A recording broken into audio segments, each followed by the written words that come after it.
In my I'm here. hometown, Abeokuta Okay, City. cool. So let me. Can y'all stop hearing the music? Hopefully it paused. Yeah, it's gone. Okay. Okay, cool. Awesome. Well, hi, everyone. Thank you so much for coming to one of our very first events through HOA PALS. The event today, we'll talk about it a bit more, but we're joined by two incredible panelists here, which y'all will get to know.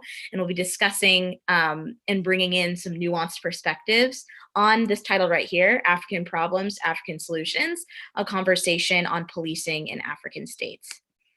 So before we get started, we'd love to bring in some context as to what we're talking about when we say African problems, African solutions, and who am I, as well as what organization is in charge of this today. So the organization is HOA PALS. It stands for Horn of Africa, Pan-Africans for Liberation and Solidarity. My name is Yolian, and I use she, her pronouns. I am originally, I'm a student at UNT, the University of North Texas, and I'm really excited to be moderating this conversation today. PALS is an organization that was created just a few months ago, actually. A lot of leftists, whether they're in the diaspora or not, have been kind of struggling to find a space where we can have these really candid conversations and present a perspective that is a lot more nuanced than what we see in the mainstream today. And today, along with what our organization aims to do every day, is to use political education to equip members of our community in the diaspora and the Horn of Africa to compassionately and unselfishly serve the people. And what we're doing is trying to build a platform that will challenge us all to learn about issues facing the Horn of Africa and beyond with a Pan-Africanist, anti-imperialist, Black internationalist lens, and of course, to unlearn liberal ideology. And if you have any questions about that, stick around and we can definitely get connected with you all if you're interested in potentially joining or becoming a member. But as for today, we're going to go ahead and introduce our panelists who we have here. First, we're going to start with Salome. If you would like to introduce yourself real quick.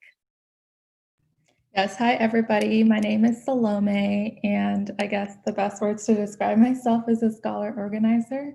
I'm really interested in seeing the interconnectedness between what we read, how we practice, and how our practices is also like the relationship between practice and theory, which is called praxis. And so seeing how that manifests and also working with folks to unlearn and relearn and continuously cultivate new ways of being and cultivate new worlds outside of these structures. Currently, I am a moderator for the reading group of the Decolonial Feminist Collective. This is a group of organizers, researchers, and scholars across disciplines, utilizing decolonial approaches to movement building strategies, research, and publishing. And so that's where I do a lot of the work around really thinking about decolonial feminisms. But yeah, that's a little bit about me. My Twitter is 20_something. If y'all want to follow me, I just be posting random stuff. We love to see it. Thank you, Salome. So excited for her to also be speaking on and giving us perspective on what's happening in Uganda. But now we also have Socrates Mbamalu. He's a journalist, and I'd love for him to tell us a little bit about him. Thank you, Yolian. My name is Socrates, and I'm a writer, I'm a journalist, and I grew up in Kenya, currently live in Nigeria. I've been in Nigeria for the past, I think, 12 to 13 years.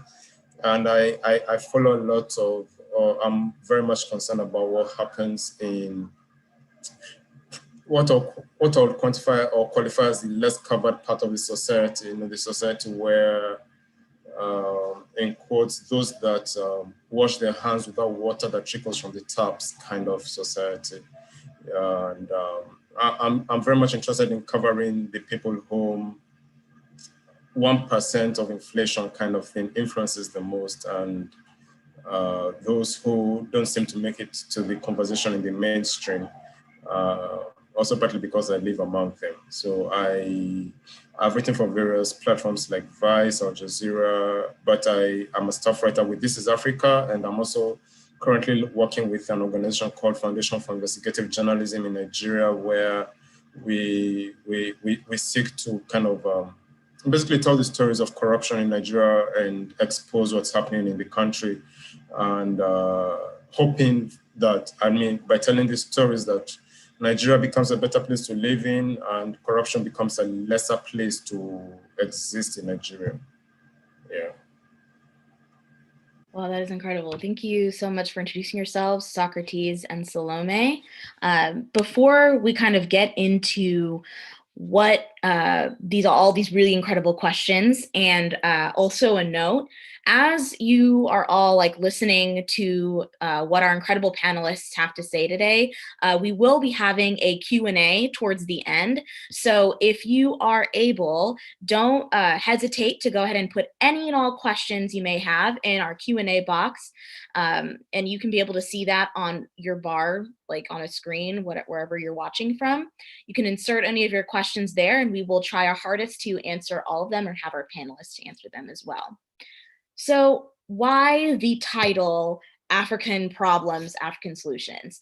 If many of you are already familiar with what that title has been used for, many, many times before we have seen this title used in a lot of liberal spaces as a way to say that the problems found or instigated in the continent of Africa must be solved by the government or the state, et cetera, et cetera. But what it doesn't do in many areas is it doesn't provide nuance and say, well, where did these problems initially start from?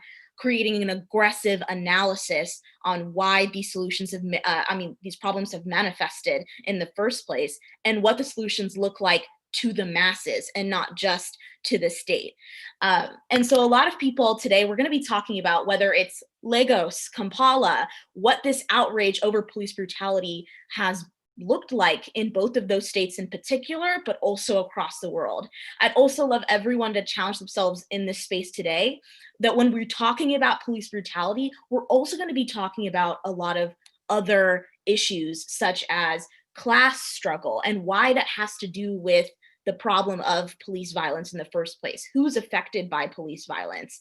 And how do we see these systems of white supremacy, imperialism, and colonization seep into the minds of all people and not just a particular population?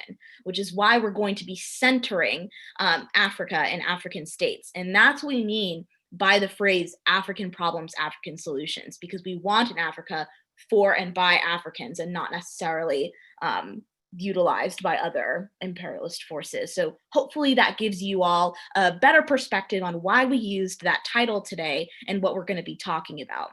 So first, before we get on to the questions, we'd love both for Salome and Socrates to kind of explain and give context to the particular situation of police violence in their state. So first, we're going to start with Uganda, and I'm going to let Salome take it away. Thank you for that wonderful introduction and grounding. And also thank you to all of the organizers for cultivating this space and inviting me to be part of it. This space created by the HOA Pals Collective through the reading groups and also public-facing events like this is an important piece of the long history of Africans, both on the continent and beyond, joining together or grounding, as Walter Rodney would say, to learn with and organize with one another. For my initial comments and presentation, I'll mainly be outlining the history of policing in Uganda to ground us. During the Q&A, I'll draw more detailed connections to the current state repression in regards to the upcoming elections and Museveni's regime. I come to this work with the acknowledgement of what the revolutionary fighter Assata Shakur told us in her self-titled 1987 autobiography. In it, she wrote, "No one is going to give you the education you need to overthrow them. Nobody is going to teach you your true history, teach you your true heroes if they know that that knowledge will help set you free." Meaning our schools, the media we consume, and everything around us, especially those living in cities, teach us knowledge relevant to maintaining systems of domination such as capitalism, white supremacy, and patriarchy. Knowing that truth allows us to question, think critically, and cultivate new possibilities and ways of being, many of which simply return to the ways of being that have been stolen from many of our ancestors.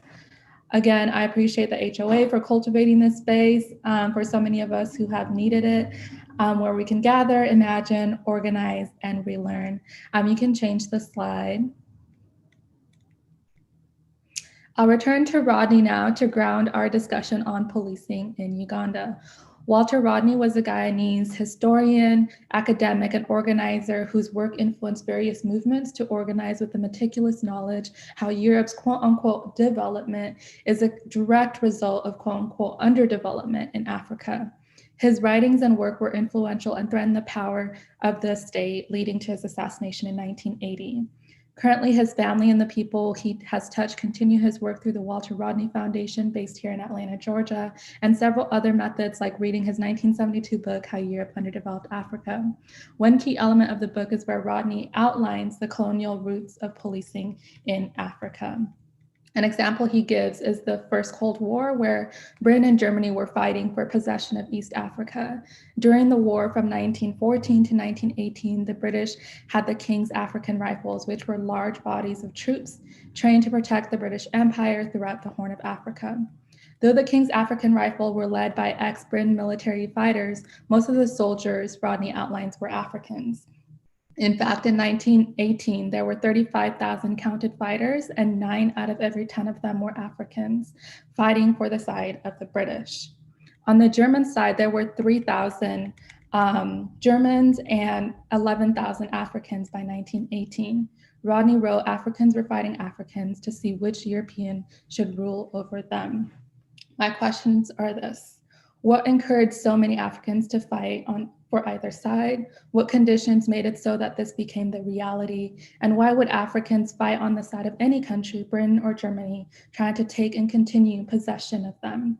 To attempt to answer these questions, we need to contextualize it within a larger history of policing and militarization in the Horn of Africa, specifically the colonial construct called Uganda.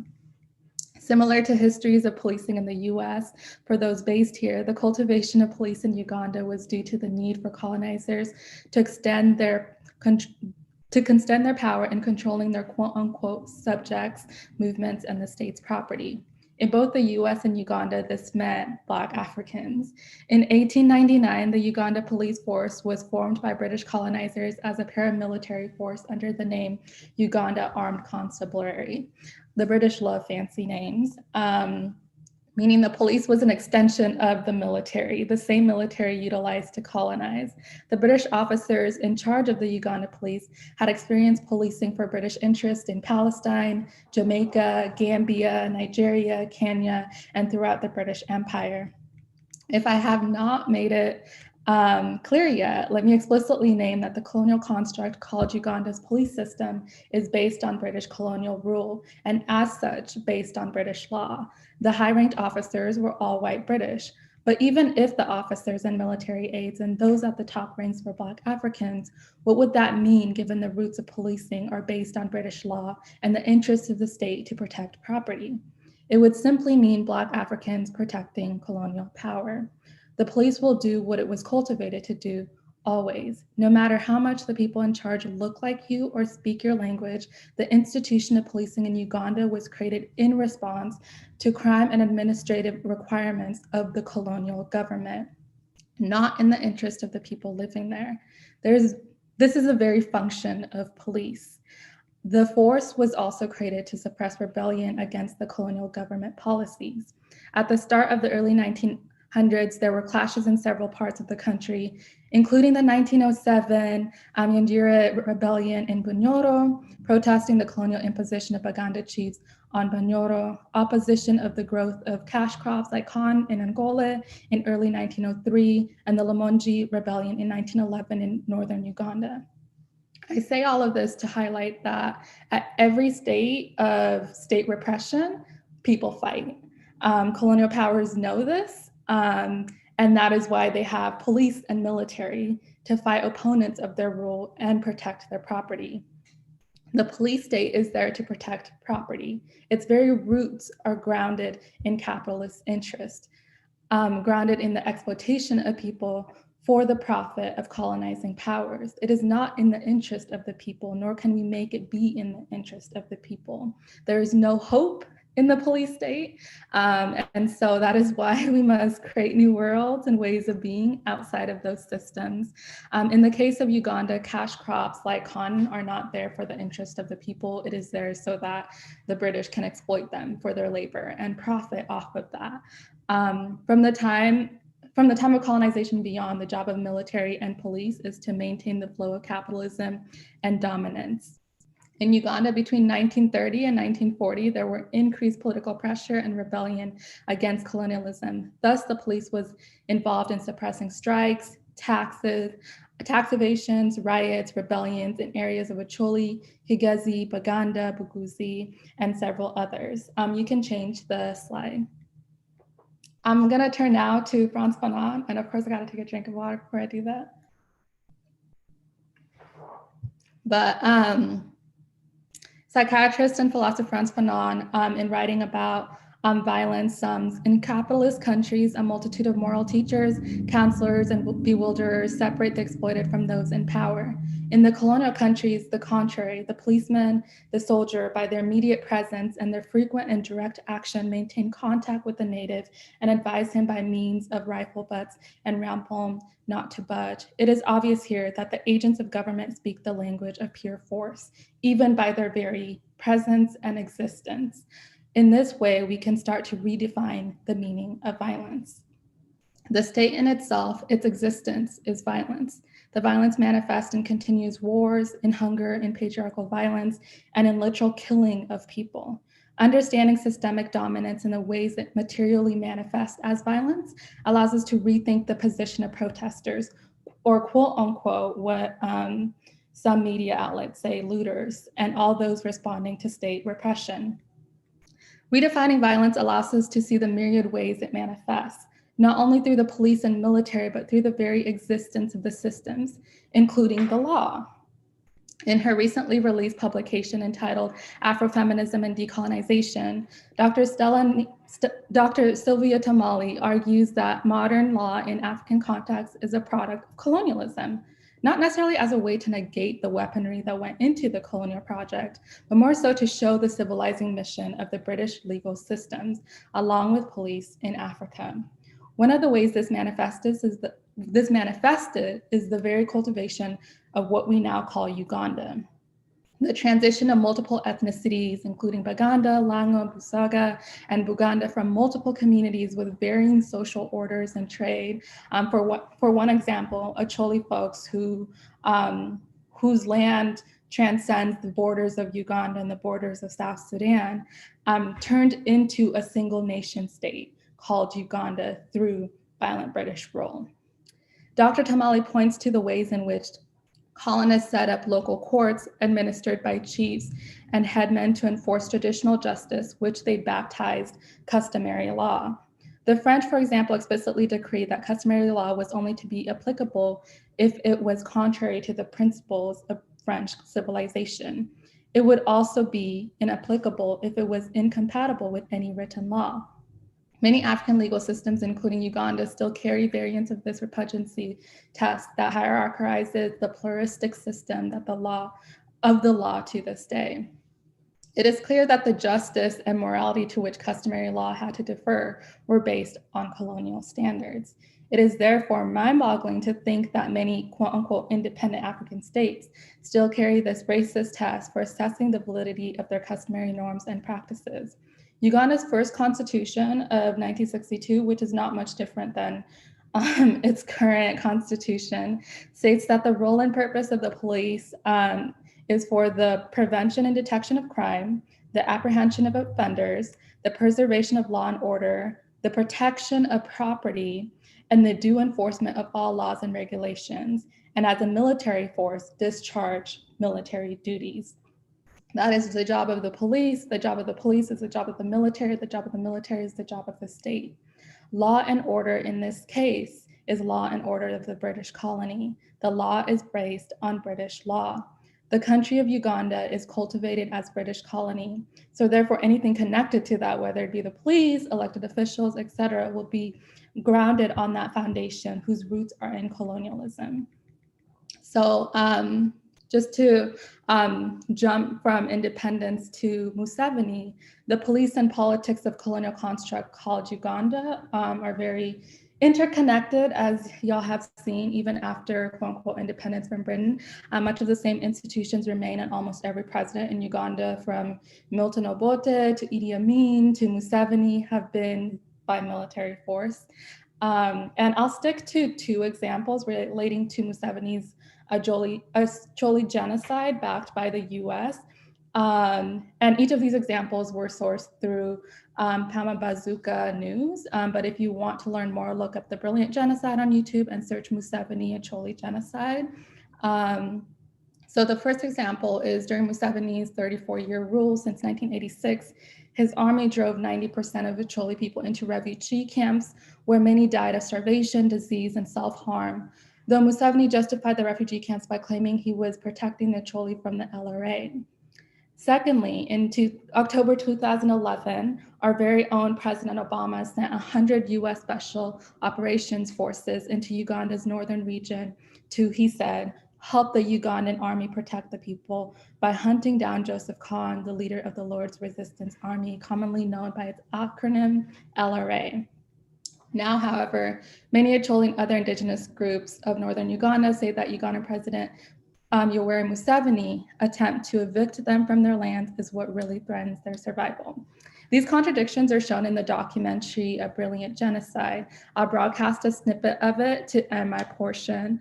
And just content, the documentary is about Acholi genocide carried out by Museveni. So if you don't want to watch it, I recommend changing your screen for 5 minutes and maybe turning down your volume for 5 minutes. But if you do watch it, there is a portion in the video where they show a blurred out naked dead Black body, and I'll give a forewarning by voicing it right before they show it. I think they show it for maybe 3 seconds. You can play it.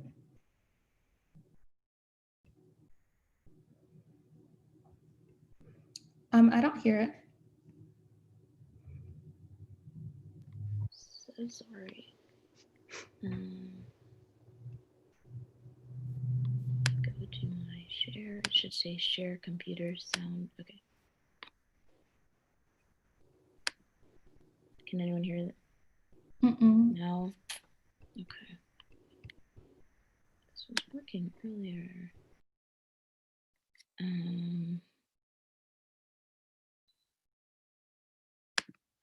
Okay, let me share it once again with computers. Okay.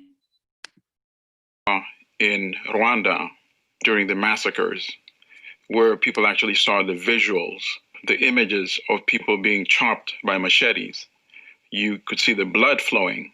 In Acholi, it was quite different. You could not see the blood flowing. So even though it was committed in broad daylight, you really couldn't see it. People died in a different way. They died through plant neglect.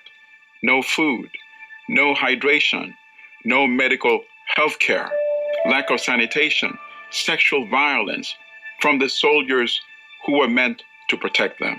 That's why this was a brilliant genocide, a silent genocide, perfect crime.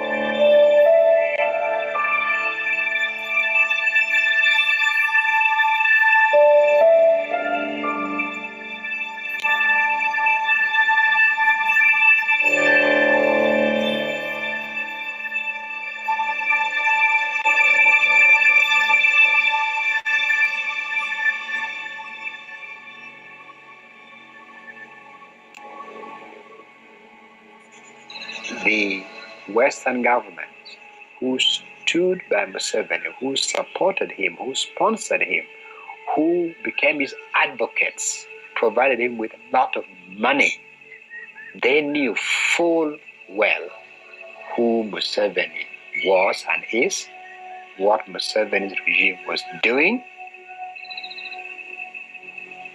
They didn't want to see any evil.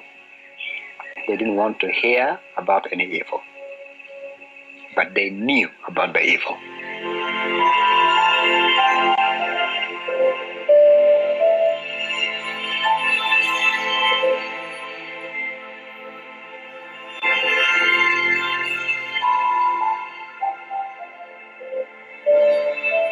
We will never be able to bring back the dead to life.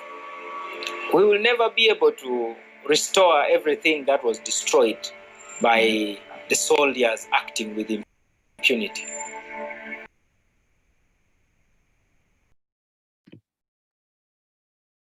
You can continue playing it.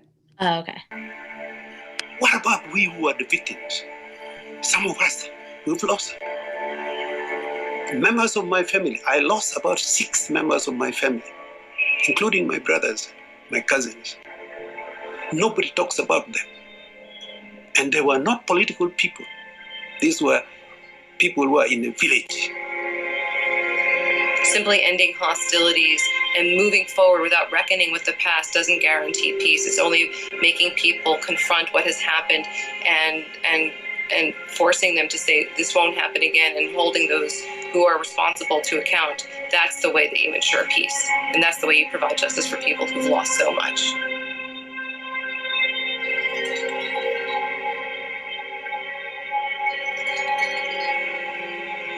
It was very difficult for me to see and to accept that the same people with whom I worked had such an incredible blind spot when it came to the land of my birth, and were prepared essentially to say that my people are dispensable.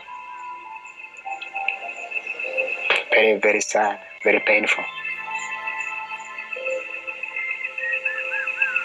Because of his misrule, so many Africans have lost their lives, and yet you treat it as if it's not a big issue.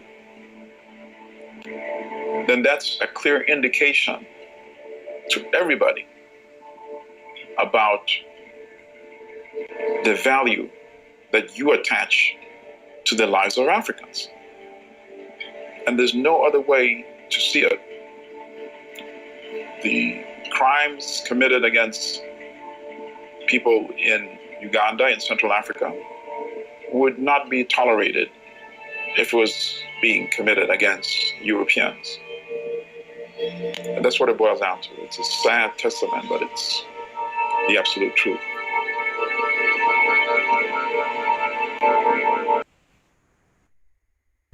Thank you for sharing that video. And sorry, y'all, for not giving the forewarning. It came faster than I had suspected. But that concludes my portion. Of course, there'll be more conversation around this in the Q&A.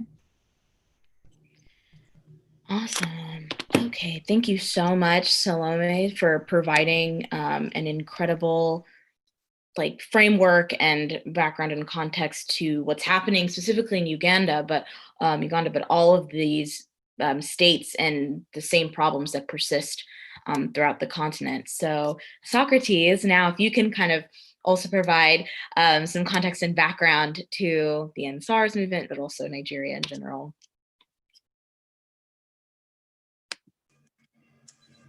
Thank you, Yolian. Salome has done a brilliant job, I must confess. And I hope I can I can match up to the brilliant presentation she has given. Nigeria is, I'm able to process Nigeria from 2 ways, sometimes as an outsider and sometimes as an insider. And this is because I grew up in Kenya for 10 years, came back to Nigeria when I was 15, and I've lived in Nigeria for the past 12 years. My parents are Nigerians, and so there is that sort of way in which I can distance myself a bit and clearly see the Nigerian state for what it is. And for many, the Nigerian state is like many other African states. started as a colonial project, started more as an economic project, you know, under Goldie and in a company currently known as USC, and it was called the Niger Company, and the Niger Company eventually was bought by the British government, and you know, basically what you have in East Africa, where you have the East Africa British Company, you know, and things like that. It was the same in Nigeria, and it was also the same in Congo when you also look at the private companies that took over certain parts of the continent. And the aim of most of these companies was basically economic. And to secure the economic interest, most of these companies basically came with forces of their own, either force publique or whatever other company, other security apparatus that they brought with them. In Nigeria, 1896, there was the bombing of Lagos, the annexing of Lagos, where Lagos was bombarded, and basically, despite the resistance that was given and a lot of politics at play, Lagos was conquered. There was what you call the sacking of the Benin Empire, where the Benin Empire were. In fact, I think most of the history that is talked about many times doesn't capture the brutality that happened. We mask it under these terms of the Lagos conquering or whatever, you know, and we don't go into the details of what really happened at that time in those cities.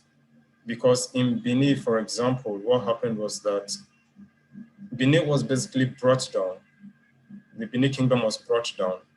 The Oba's castle, or the king's palace was sacked. And you know, I mean, in African culture and African context, what it means for a king's palace to be sacked means that everything must have been totally brought to leveled down totally. Nobody to defend anything, you know. And we don't really talk about how much brutality must have taken place by the British for them to have taken away, cutted away the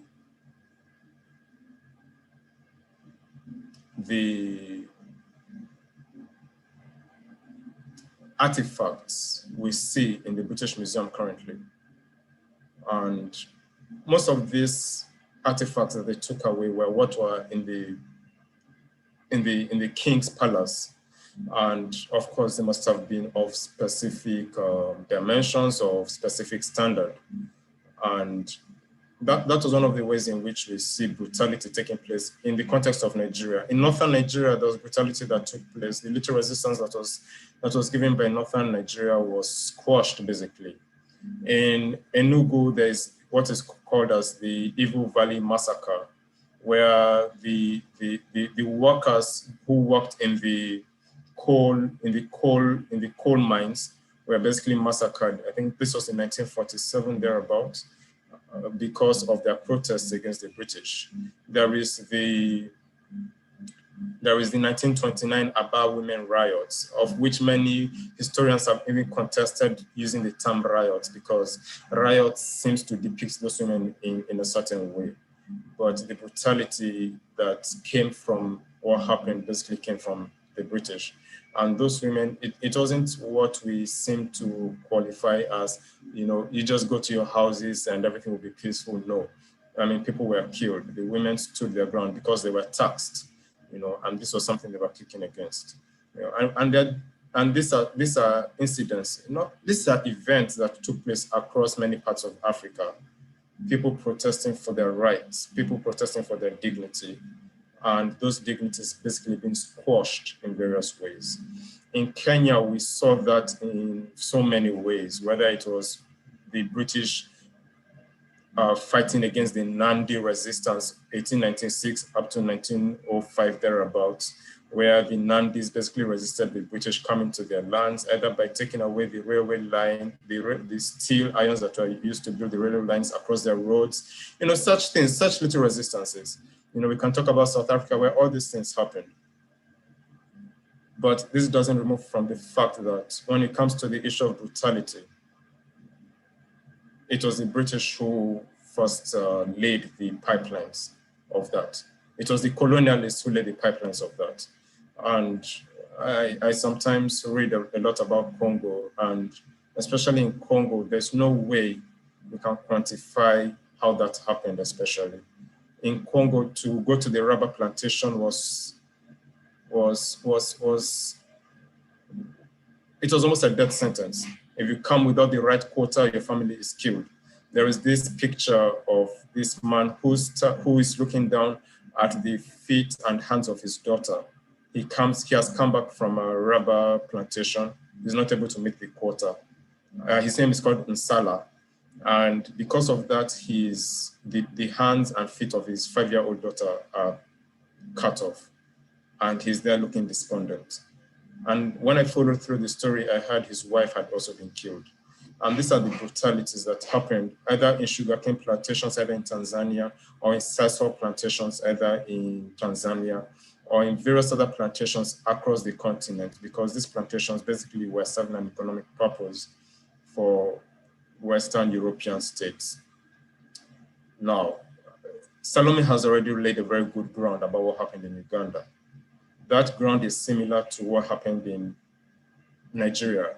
Whether it was direct rule, whether it was indirect rule, that is irrelevant, because the presence of the colonial powers in Africa was not by choice.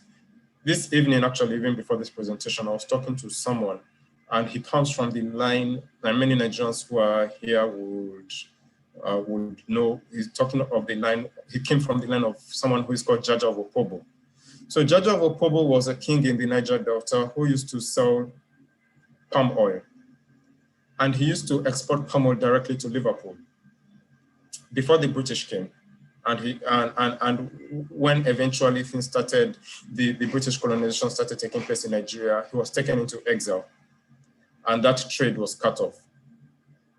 And with it came a lot of, with it eventually came the replacement of the palm oil trade with slave trade and so many other things, that come with that along the coastal areas are seen across many parts of Africa, of which most of the coastal areas in Africa served as exit grounds for many of slaves who were captured.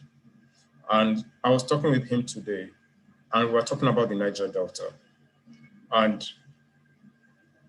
when you look at how Jaja of Opobo, his trade was stopped, how he was taken into exile into Equatorial Guinea, and you look at the current state of the Niger Delta in Nigeria, the violence that has basically rippled and gone through the whole of Niger Delta in Nigeria, it is definitely unquantifiable. And all this leads to a violence for the securement of economic purposes, which obviously the formation of states, Nigeria as a state, Uganda as a state, Kenya as a state, secured also by African intellectuals, in quotes, who protect interests of the same colonial people, colonial rulers, continues up to now. So when we talk about EndSARS, where does EndSARS really start from? If we are to trace the original roots of EndSARS, do we start from the formation of the police, or do we start from the formation of the colonial state called Nigeria? And if we're starting from the formation of the colonial state called Nigeria, from the formation of the colonial state called Kenya, called Uganda, then we start understanding that as a continent, the major objective, and going back to the Berlin Conference, the major objective was economic purposes. And you come back and you start seeing and start connecting the dots. Economically, where is Africa? What does Africa serve? What purpose does Africa serve till now? We have been complaining about, or we have been talking about Congo since the time of Leopold II. We're still talking about Congo 2020. What has changed? Is it only time? Is it only devices that have changed? What has really changed? And then, so when you come to Nigeria and you're talking about EndSARS, SARS, Special Anti-Robbery Squad, was formed in the 1990s, of course, an offshoot of the Nigerian police to fight crime and all that. We basically understand that. But as many things Nigeria, and when you start looking at Nigeria, especially Nigeria itself specifically as a country, where in the 60s you look, the first coup takes place and almost 12 coups have taken place in Nigeria alone. Nigeria as a country has experienced more than 4 decades of military rule. And that military rule was basically to serve a specific purpose, because as Fela would sing, military rule will never take place in Britain. And Fela teaches, when he says, teacher, don't teach me nonsense, he's basically talking about that. He talks about the British teach you these things, but the British will never teach you what you are doing to take place in their own land. The British will never support military taking over their own country. The military will never take over the state in Britain, but they will support the military taking over states in Africa, in Nigeria. And so there comes the military rule in Nigeria. And first and foremost, we must understand the dichotomy of Nigeria, Northern Nigeria, Southern Nigeria. You can understand also that how Northern Nigeria functioned was different from how Southern Nigeria functioned. And you must understand also that the end product, or what the British wanted in Northern Nigeria, or as they were living, just like they did in every other part of Africa, was also to live securing their investment in some sort of ways. And securing that investment meant putting people in charge who could continue doing their will. And just like today, I was talking with my friend, and I told him, when you look at Jomo Kenyatta, for example, Jomo Kenyatta was basically still serving the purpose of colonialism, what we call neocolonialism.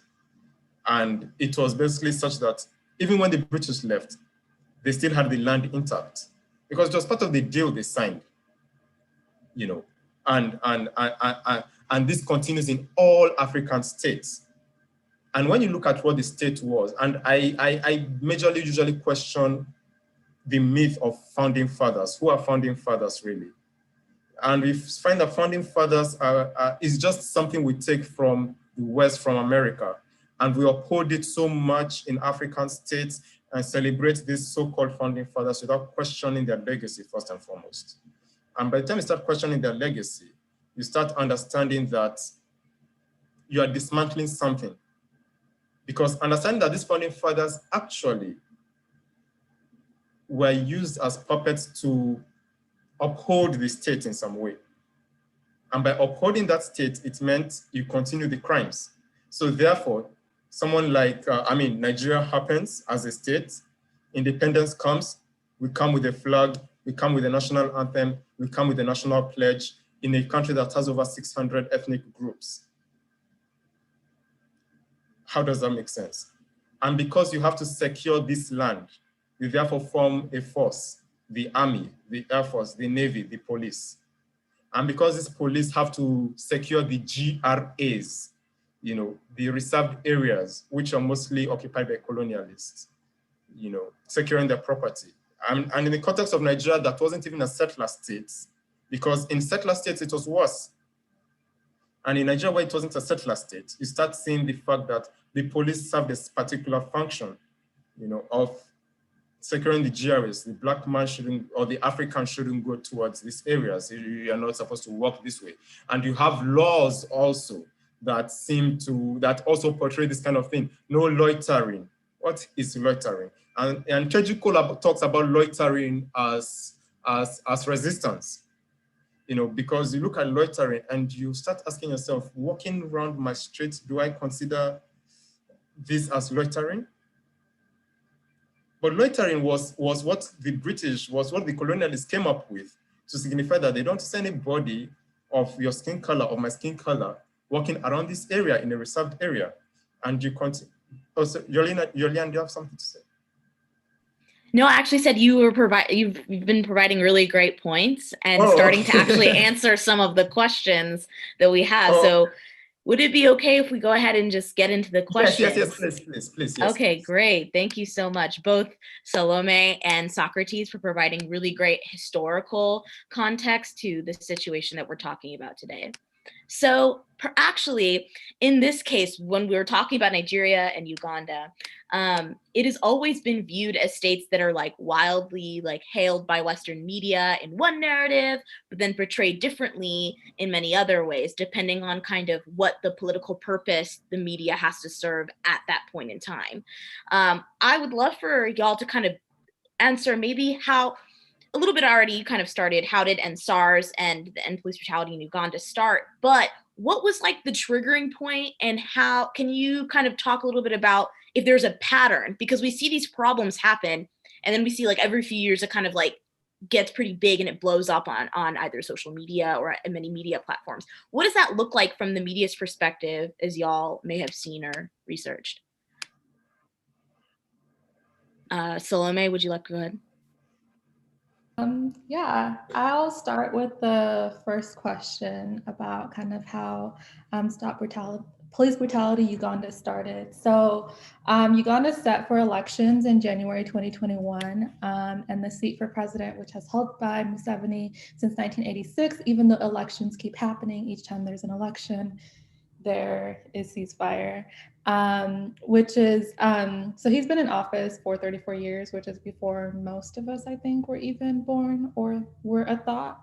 And he's always led with state violence and repression. So the hashtag Stop Police Brutality Uganda, when I first saw it, was on Twitter on November 18th. And this happened because it started happening because Museveni sent his police to arrest one of his main contenders, Bobby Wine. And the reason they gave for the arrest was that Bobby Wine was holding an event with too many people gathered, making it a safety concern over the spread of COVID-19.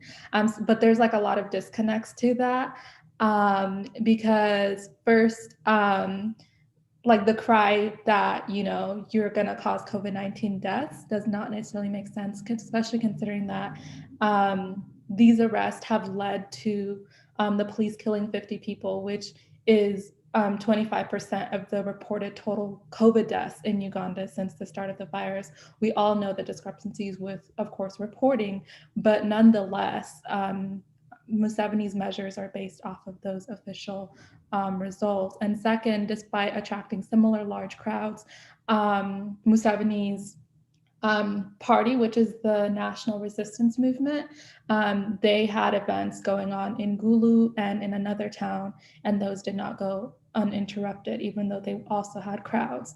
As mentioned before, the military is there to protect Museveni, and the police is there to protect Museveni. The military and the police, whether I say military or police, it means really the same thing within this context. And Museveni's interest and the colonial interest is to maintain this power. So he uses the militaries to stifle protests and candidates, and anyone that's a threat to this colonial construct called Uganda is a threat to him. And so he sees Bobby Wine as a threat. So in this way, the state makes the purpose of the police very clear, and that the police, again, are not there to protect you. They're there to protect state interest, and in this case, to make sure that Museveni stays in power. Thank you for that. That was really great. Thank you for the context. Socrates, how do you answer this? I think the framing of police brutality in Nigeria, basically, I mean, in regards to EndSARS and what it is, EndSARS has been going on probably for the past 3 years as a hashtag. And of course, Nigerians dominate the internet in some ways, especially Twitter. And and therefore, when it comes to getting hashtags to trend, it happens. So it happened, I mean, once in a while, where there would be police killings. I mean, killings by the police on civilians. But there seemed to be no really outlet about what was happening. You know, so the hashtag came, EndSARS, and I think this was in 2017. And the first time it came, I think the police said, I mean, between 2017, basically 2017 and 2020, the Inspector General of Police disbanded SARS up to 4 times. And that seems to be a pattern. And because Nigerians, I mean, to be very honest, Nigerians take a lot of bullshit from their government, I'll be very honest. And Nigerians would get that and they would quiet down, and then there'll be another killing. And then it happened to people in tech, because, I mean, Nigeria being what it is, the people in tech would come up I mean, tech in Nigeria is big now, and people in tech started complaining, you know, about being harassed. And there was this story that went so viral and people in tech got angry. I think they would set up funds to do something. I don't know how that ended, but basically it was becoming a menace. And people were starting to look at it as, I mean, keep it at the back of their head. I personally have been stopped by the police more than once. The first time I was with a friend who is a poet, and basically because we were young, carrying bags, we had laptops, and we were taken to the police station. Our laptops they basically went through our laptop, you know, to see if there was anything in course incriminating in the laptop. The other time was because we were coming from a mall. And this is what young Nigerians face. If you are driving a good car, it is a problem. If you have an iPhone, it is a problem. If you look good, dressed well, it's a problem.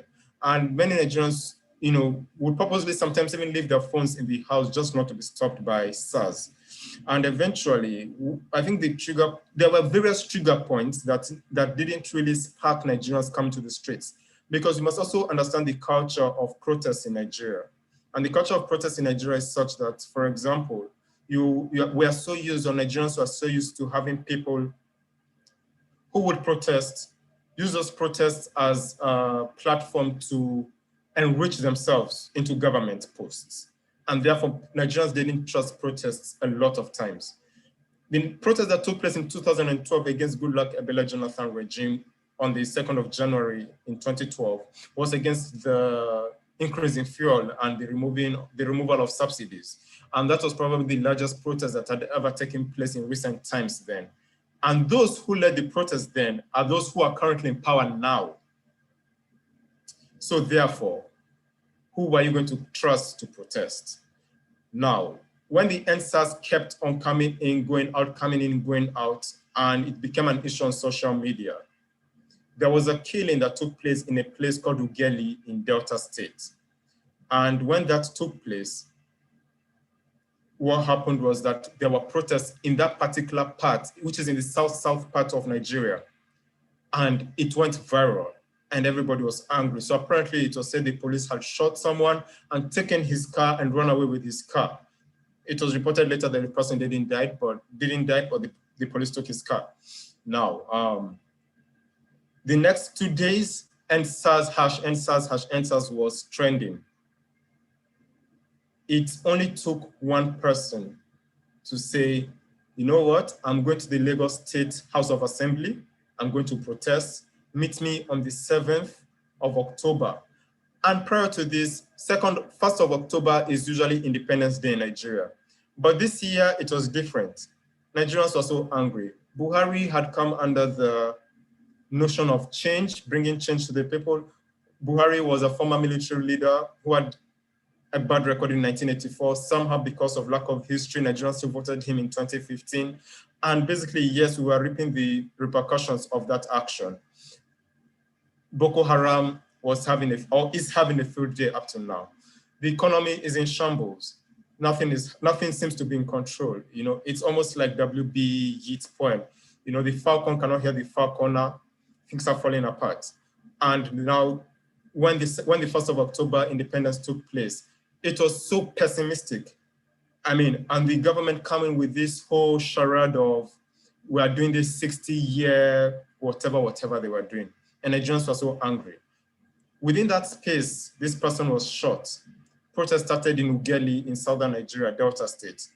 And then on the 7th of January, 8th of October, 7th of October, 8th of October, someone said, you know what, let's meet at the Lagos State House of Assembly. And this is basically what led to what became a wide-known protest, the #EndSARS protest. And this was supposed to actually only... I think you muted yourself.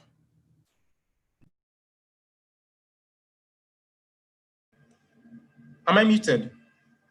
Oh, okay. Should I continue? Yes, go ahead. And we're actually about to answer. I don't know if you feel like you wanted anything else to add to that just question. a bit. Yeah. Okay, So go ahead. this is what basically led to the Hash Answers protest, and it was led by these young women and men who were in their 18-year-olds to 40, 35-year-olds, and who were just tired. And everybody just took to the streets, and this was like the biggest demonstration that has probably taken place in Nigeria. And basically what we see, this global phenomenon that has gone on in Chicago, in London, and in all these parts was just because of what happened with the Nigerian police. And yeah, it has been a long time coming, to be very honest, from 2017 till now. Thank you so much for that. Those were really great points. And that kind of leads us to the next question. So both of y'all did a good kind of job at analyzing how like regular citizens are being affected by like this broader like systemic issue.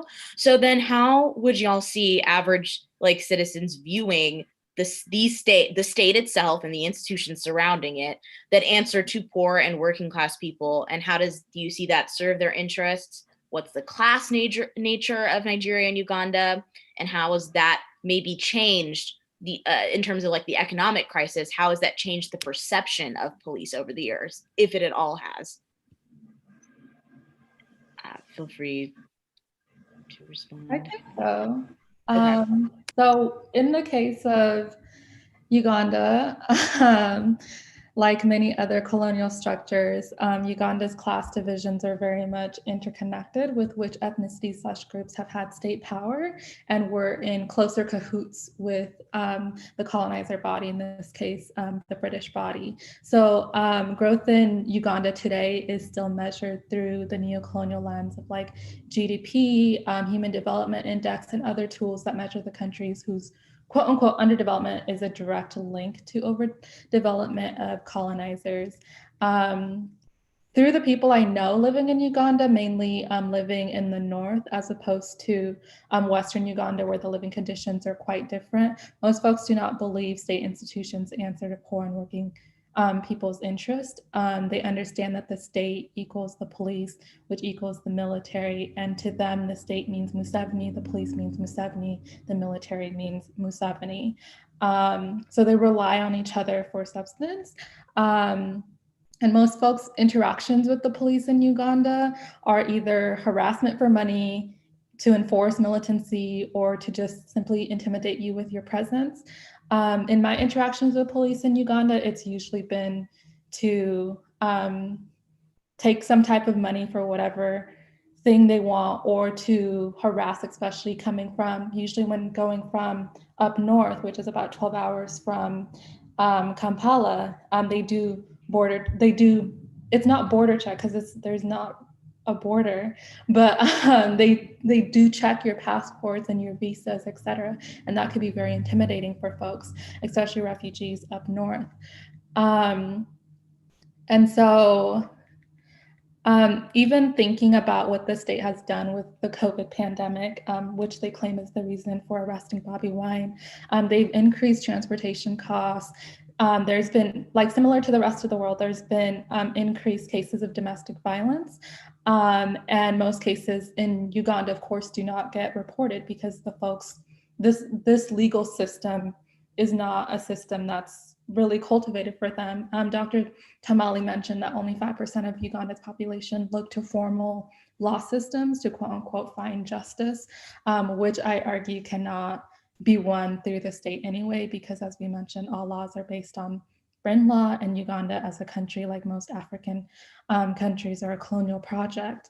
And with this project, it has lines through whole ethnicities, as I mentioned before. And considering the population of Uganda, 77% of the folks are under 30 and 50% are unemployed. But even when we're talking about unemployment rates, we should question employment rates as well, because what does it mean to labor in a colonial construct, especially the type of labor that is counted within these international economic measures, which themselves are products of neocolonialism. So it's always these young people that get arrested, always the people with that money that get killed.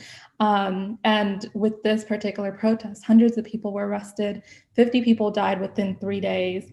And when we connect that with a state institution like Parliament, those seats are not claimed by folks with that money. Even if they were, it would be under the same colonial structure. So similar to the US, getting into office requires having more money than most of the people you're about to make decisions on behalf of. In Uganda particularly, it costs about $480 million. Not 480 million shillings, which is about 130,000 US dollars to simply run for office, whether or not you get elected, which is violent. And it's also violent. The structure in itself is also violent. And additionally, just in general, most Ugandans cannot afford to live under capitalism, is what we've gathered time and time and time again. Thank you, Salome. That actually was an incredible point to make. I'm still thinking about how you talked about the structure in and of itself being violent, and because of that, we can't really expect any even access points that are created into the government or the governing body. Like, that access point isn't going to be accessible, actually, for lack of a better word, to poor working class people, because they're literally the type of people they continue to deny and oppress in so many different ways. Socrates, do you feel like that's the same in Nigeria? And is there any connection you can make there with that relationship? Yeah, I mean, Salome basically, Africa's not a country, but sometimes you tend to wonder whether we're facing the same things. And Salome's points basically very much stands in Nigeria. The violence against poor people in Nigeria didn't start. Why EndSARS is prominent, let me just start by saying, why EndSARS, the massacre that took place, the Lekki massacre that took place, why it is prominent is because of where it happened. If that same massacre happened somewhere else in Nigeria, it will not get this same attention as it did. There are so many massacres that take place in Nigeria that haven't gotten the same attention. The only reason why this got the same attention is because it took place in a middle-class place in Lagos, Africa's commercial city, to put it in quotes. Because it's Africa's commercial city, this doesn't mean that there are no massacres or no deaths that have taken place in equal measure that have not been covered. Prior to the EndSARS, people who live in the riverine areas in Nigeria have been chased away from their homes by the Navy, the Nigerian Navy. Their homes have been bombarded and they've been chased away. If you look at the history of almost every Nigerian military ruler, if you look at the history of almost every Nigerian president, they have a massacre attached to them.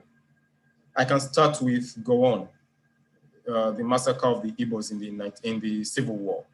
I can start with Obasanjo, in as much as he started the so-called the Transparency International.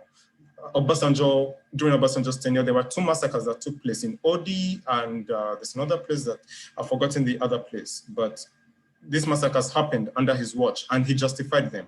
Under Yaradua, there's the Baramatu massacre that happened in the Niger Delta. So there's so many massacres that happen in Nigeria that are not covered, either because there are economic angles to it that the Nigerian state is benefiting from and therefore doesn't want to lose, or the people who died are poor.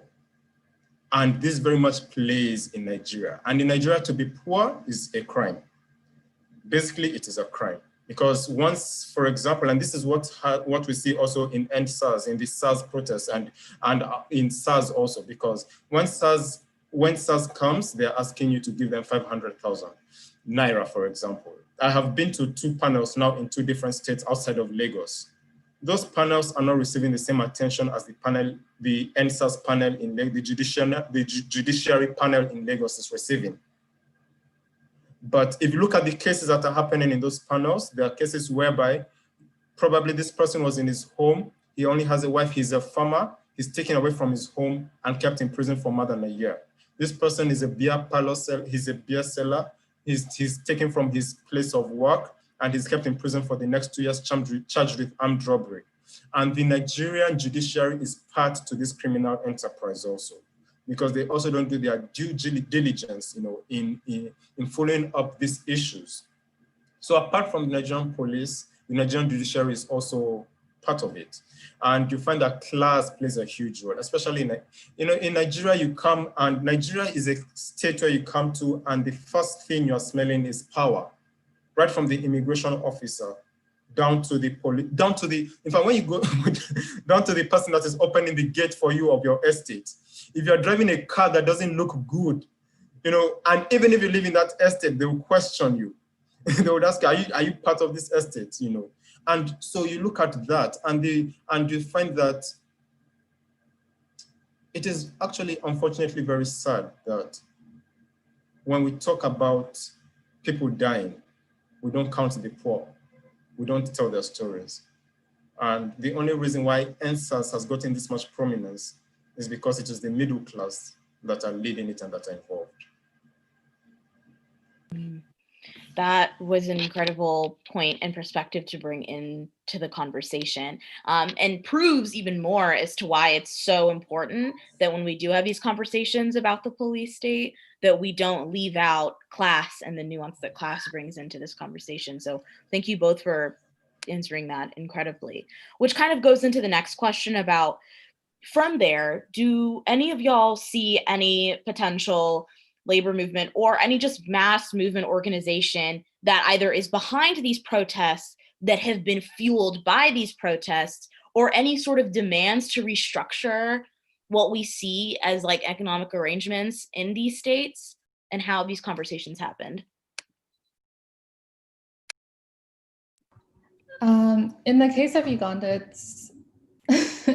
it's quite, there's so much repression that it's hard for me to answer that question, but there is one group that I want to highlight whose work I've been noticing and appreciating. A group formed, I don't know how many years ago, but it hasn't been that long. They're called UNESCO, UNESO.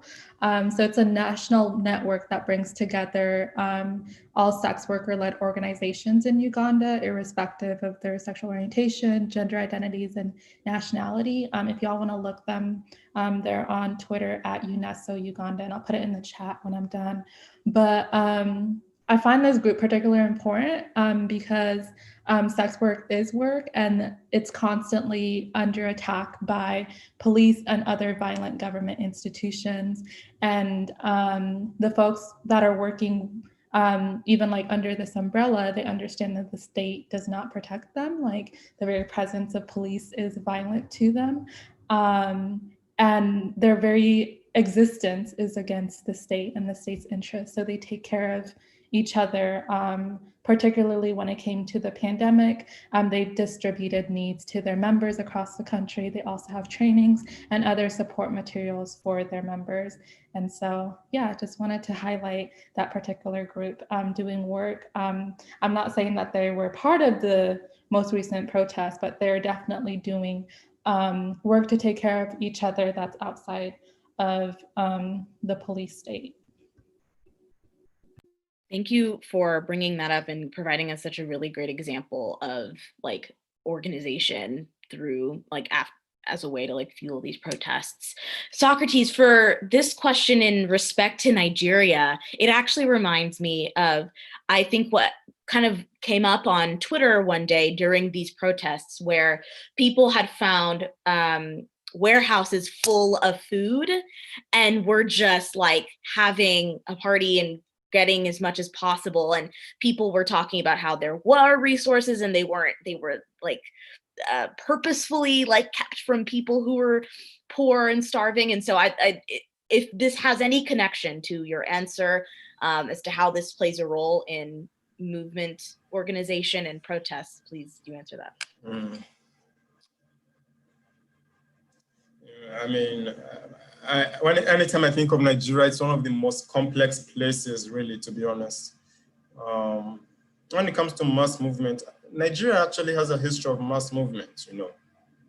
In the 60s, when the British wanted to send this pact where Nigeria would leave its borders, land and air and sea borders open for the British to come into the country anytime, you know, there were protests against that until the prime minister of the time,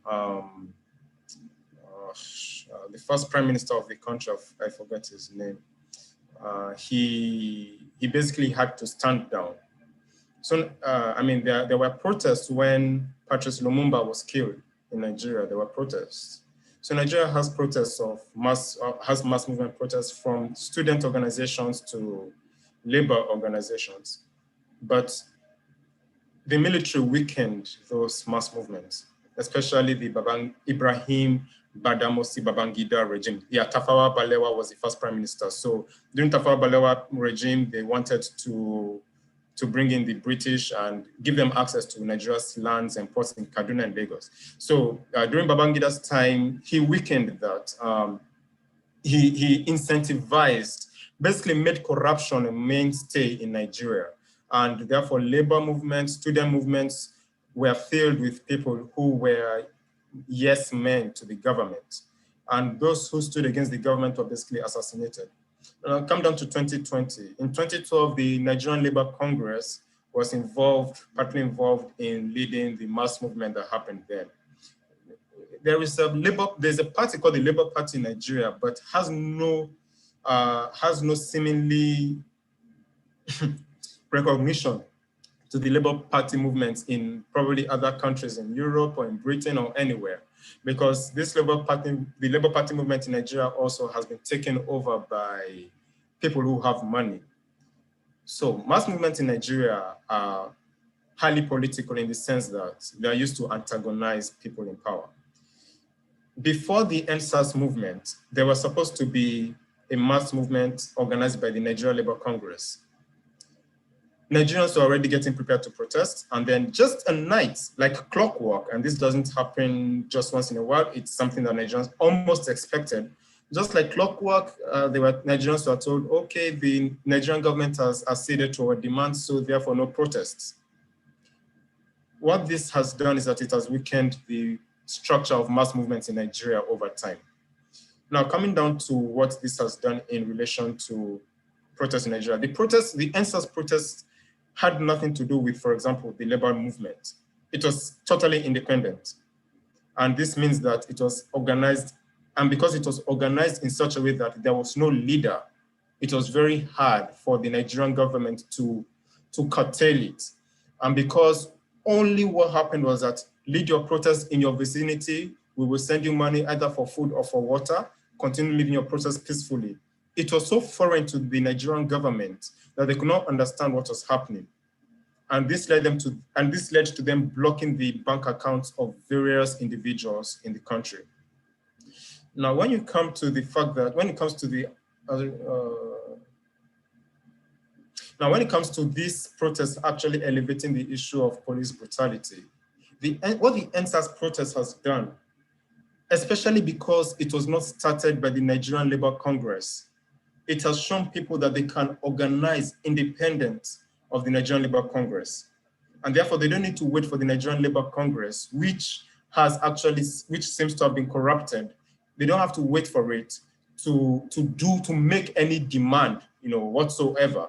And what this has also led is, in fact, there is actually a possibility that there will be a second wave of NSAS protests in Nigeria. And this has actually sparked not just police brutality conversation, but the conversation around governance, the conversation around how much are the lawmakers taking home, the conversation around even the unity of Nigeria. Do we have to be together as a country? Do we have to maintain this colonial structure? And these are conversations that would not have happened probably if it took place inside, or if it took place from a mass movement that was controlled by the Nigeria Labour Congress. So yeah, I mean, these are some of the things that are basically happening that are totally different from what was usually the norm. A movement that doesn't seem to have a leader, but is very well coordinated, and which also caters to the people. That's incredible. Thank you for that. So as just a reminder for everyone, we're going to have the panelists answer just a few more questions and then actually get into the Q&A pretty soon. So there's incredible discussion being had in the chat, but if you have any specific questions to the panelists as to what they've already talked about, what they maybe haven't mentioned yet, please feel free to add your questions there and we'll make sure we try and answer most of them as much as we can. So this kind of goes into our next question. Socrates and Salome laid out a really great framework for how protests movements begin, and the triggering points in each part. But for the purposes of what HOA Pals wants to like achieve in this space is that we also want to be able to make these connections, not just across the continent, but across the world. So we see these protests happening in Uganda and Nigeria. Interestingly enough, with the timing happening in the US and what Black people in America are facing, and people have been spending a lot of time these past few months drawing conclusions and making these analyses off of what that looks like for all Black people across the world, and not necessarily just in specific parts of the world. So my question to y'all is, how do y'all see these protests occurring in various areas in the US, in Europe, and how does that maybe seep into these movements happening on the ground in Africa? Is there any connection that you all can make? I am refraining from saying that the US or Black people in certain areas in the West are necessarily influencing these movements in Africa, because I wouldn't necessarily say that's the case. I think these are happening concurrently and always. And if anything, Africans have been protesting and fighting for independence for so long now. But can we see these connections? Is there any meaning or impact that can be made through these connections? Salome, if you'd like to answer that. Yeah, I can answer that. My response to this is a bit extensive, especially with my position in this construct called Atlanta, Georgia. So in many ways, I agree. I believe that movements by Black folks impact each other. They have for a long time. And this year is one example, along with many others.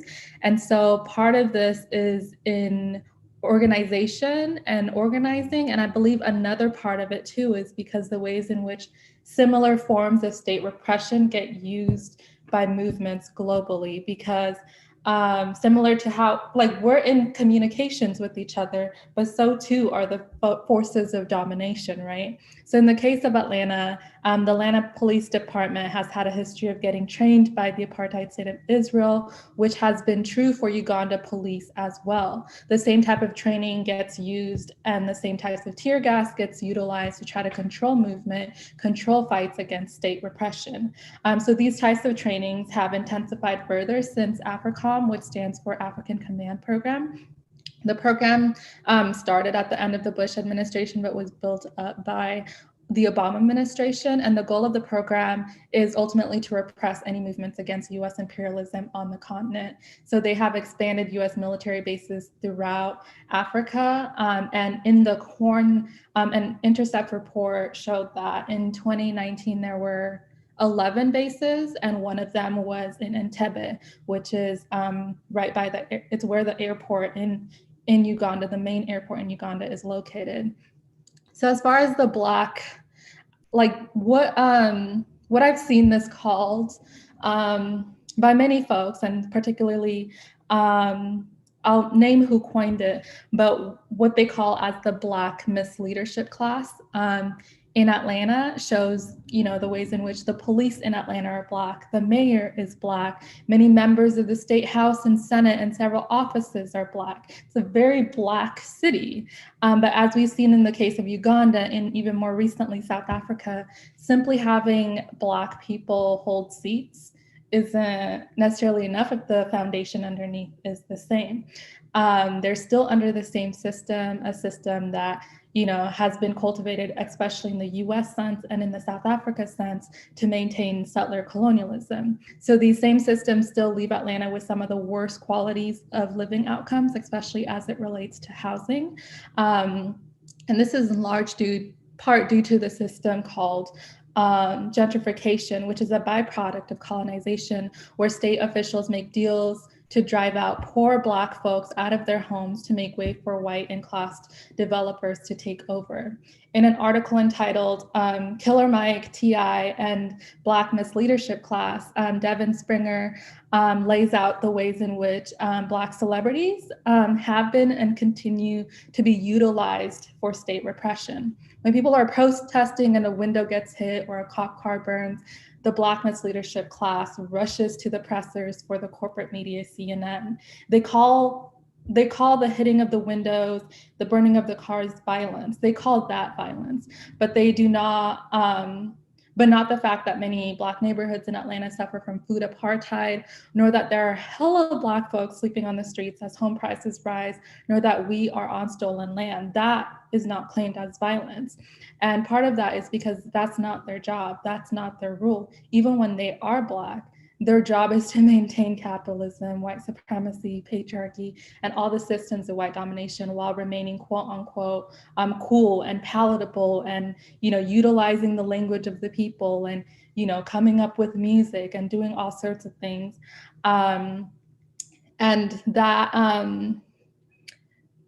Devin Springer actually in that article summarizes and brings forth the definition of Black misleadership, which is, I believe was coined by Glenn Fords, or at least defined in this way by Glenn Fords. But the Black misleadership is both an actual and aspirational class of political forces readily prepared to sell out the interest of the overwhelmingly working class Black masses for the sake of capitalist, corporate, and imperialist interest. Atlanta has repeatedly been tapping into the Black misleadership class as a tool for repression. Those in this class, no matter how much they care about Black folks, have class interests that are not aligned. For example, Killer Mike always talks about how much property he has in Atlanta. If you have this much property and you claim to care about Black folks, why are you not housing them? So that is like one example. And part of the Black misleadership class too is that they're so removed from material conditions of folks struggling day to day, but they still hold themselves up as the voice for the people. These are the sellouts. They were needed for colonialism, as Walter Rodney outlined in How Europe Underdeveloped Africa, and they are needed today to maintain neocolonialism and imperialism. And they show up in each movement. Black Lives Matter, they do their little posts, et cetera, without troubling their class position in any type of way. And so, yeah, that's all I want to say on that. It's a bit long. Oh, awesome. No, that was incredible. Salome, thank you for that. And I'm not sure if Socrates was like running into an issue, so hopefully you can kind of join us again soon. But that was a great kind of perspective to bring in, especially on the Black misleadership class point. That was incredible and continues to be relevant as we talk about the connections that we can make to the protests happening here and in Uganda and Nigeria and all over the world. So then that kind of goes into my next question about what the media's role looks like in all of this. What do you see their role in broadcasting the situation in these respective countries all over the world? I guess like what you see their role looking like versus what they actually look like. I'm curious for your perspective on how the media is responsible for a lot of this.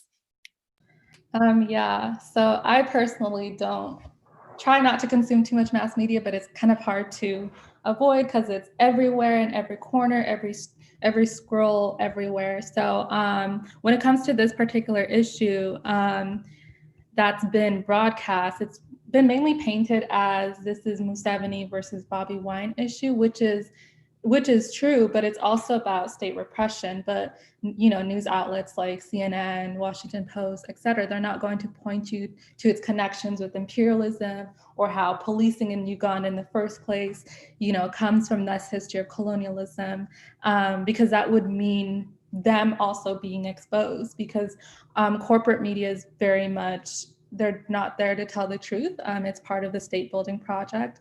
They're there to keep you entertained. Even if you think about what the media look like, even with, within a US context of the elections, right? Like they change based off of what they want the influence to be, from going when there were over 20 candidates to in like having some critique of Biden to completely shifting in order to change the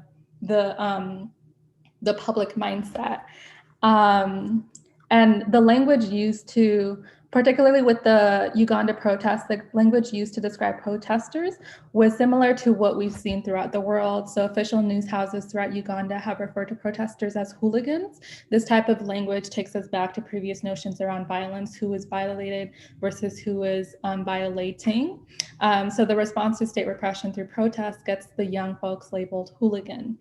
In an interview or a podcast that I listened to with Jackie Kamigisa and Nia Mishana, they were talking about elections and police brutality in Uganda and referred to the hooligan question as a message that says hooligan equals thing that is not human, things that can be violated. They also posed the question of what this would have meant if rich Ugandans were being violated. And that kind of goes on to what, Socrates was talking about earlier about how NSARS really sparked, because it's like more middle-class folks as opposed to folks that have been historically economically exploited, which all of us are, but in very different ways through class structure.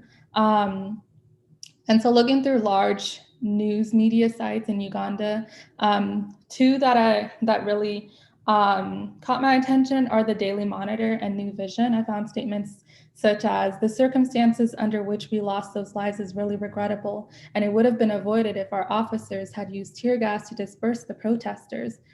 However, there is scientific investigation going on to establish which gunfires and live bullets. I can assure you those officers who did will be individually held accountable. And this is the type of language that's usually used with protests, right? So these types of statements, the call for accountability of the police by the police, paint the state and the police as redeemable, which they are not. And so as outlined through the history of colonial construct of Uganda, the police are accountable to the state, not those they murder. And believing in the police as redeemable leads to non-solutions like police oversight committees, as opposed to working to eradicate the entire system. Following the money trail for the New Vision group, it's owned by the Ugandan government. You don't need to dig too far. Even the Wikipedia page shows that it's owned by the Ugandan government, in addition to some individual investors. And then on the other side, the Daily Monitor, which is another major news source in Uganda, is reported as an independent news source, but their reporting on the protests still had the same tones as that of the government-owned New Vision news site. And so the police system, which includes the jails, are utilized as ways to control movement, and the media is also utilized in that way. And so one of the ways that even social media is utilized to control folks is the example of Stella Nyanzi, who Museveni imprisoned and put in jail for 18 months because she had a Facebook post that he felt insulted him, so therefore put her into prison. And another issue that I just want to highlight real quick is the issue of surveillance. And so 836 suspects in Uganda have been recently arrested due to the utilization of highway, it's from this company Highway, surveillance cameras, and they've been tracked down and arrested in those ways. So think about all the different modes of state repression through the media we consume, through the police, the physical police, through the jail, through even through these surveillance devices, is what I wanted to highlight.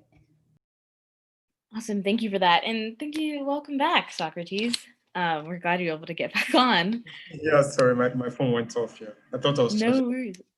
Oh, okay, no, you're good. So we're gonna you give some time for y'all to answer some questions in the Q&A. So far, we have 4 questions. So if anyone that is attending today would like to ask the panelists any questions, oh, we just got another one.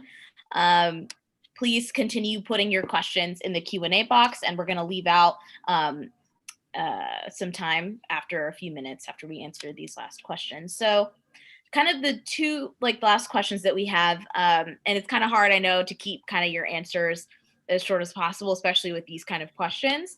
But how do we see politicians and their connections to foreign aid playing an important role in police brutality? Is there, especially also bringing in the nuance of what it looks like for activists to also somehow end up getting involved in the very thing that they are fighting against or protesting against? And how do you see that affecting movements? Socrates, if you'd like to answer that one. Oh yeah. I'll keep this as short as possible. I remember talking to an activist who was once a student union president, and I asked him what's the difference between what's the person as an activist, and he basically said an activist is anyone who speaks up about anything, but he classified himself as a revolutionary socialist, and for him that puts it in perspective in the sense that he has an ideology that guides him. There is no way you can stop activists who are not guided by any ideology from becoming government tools. It happens. It's happened in South Africa. It's happened in Nigeria. It's happened in Zambia. It's happened everywhere. The former freedom fighters are now the new oppressors. And that seems to be a cycle that doesn't need to stop. So unless you are a socialist revolutionary who is guided by that principle of being focused on bringing change and revolution to the people, then that can be the only thing that probably can guide you. But otherwise, it is something that would probably repeat itself. And I think it's also up to the people to not expect saviors, because I think that is one of the things. There's this savior syndrome that seems to be across the continent, where we are all waiting for this person to help us and get this person out. So the new savior, for example, in Uganda would be Bobby Wine. The new savior in Nigeria is whoever seems to be playing the role of fighting against the oppressor, forgetting that roles easily switch and it's a system. And if you're not focused on the system, then there's probably no change that will happen. And that's why as a revolutionary socialist, you're focused on the system and bringing that system down and putting a new system in ground instead. And yeah, basically, so unless we're addressing things in the roots or at the level of the root, then we are basically just pruning. And that's why many people thought Obama would bring change, but we saw what we saw. So yeah. No, that's a really great answer, Socrates, and actually even speaks to Salome's earlier point about the Blackness leadership class, and that's really important to bring into. Salome, did you have any quick response to that? Not particularly, but yeah, Okay. just like to highlight that there's this huge thing about if we get Museveni out, we'll have Bobby Wine, but even then it's what does that actually mean, considering the interconnected ties and having Uganda having been the place in East Africa, right, in the Horn, where the military quote unquote aid that Museveni gets, he utilizes that to attack places to help with repression, and also in South Sudan, in Somalia, in Congo, in Rwanda, in Kenya. So that home for the colonial body, they're not gonna just let that go by replacing one person as opposed to destruction of the whole system, like Socrates mentioned.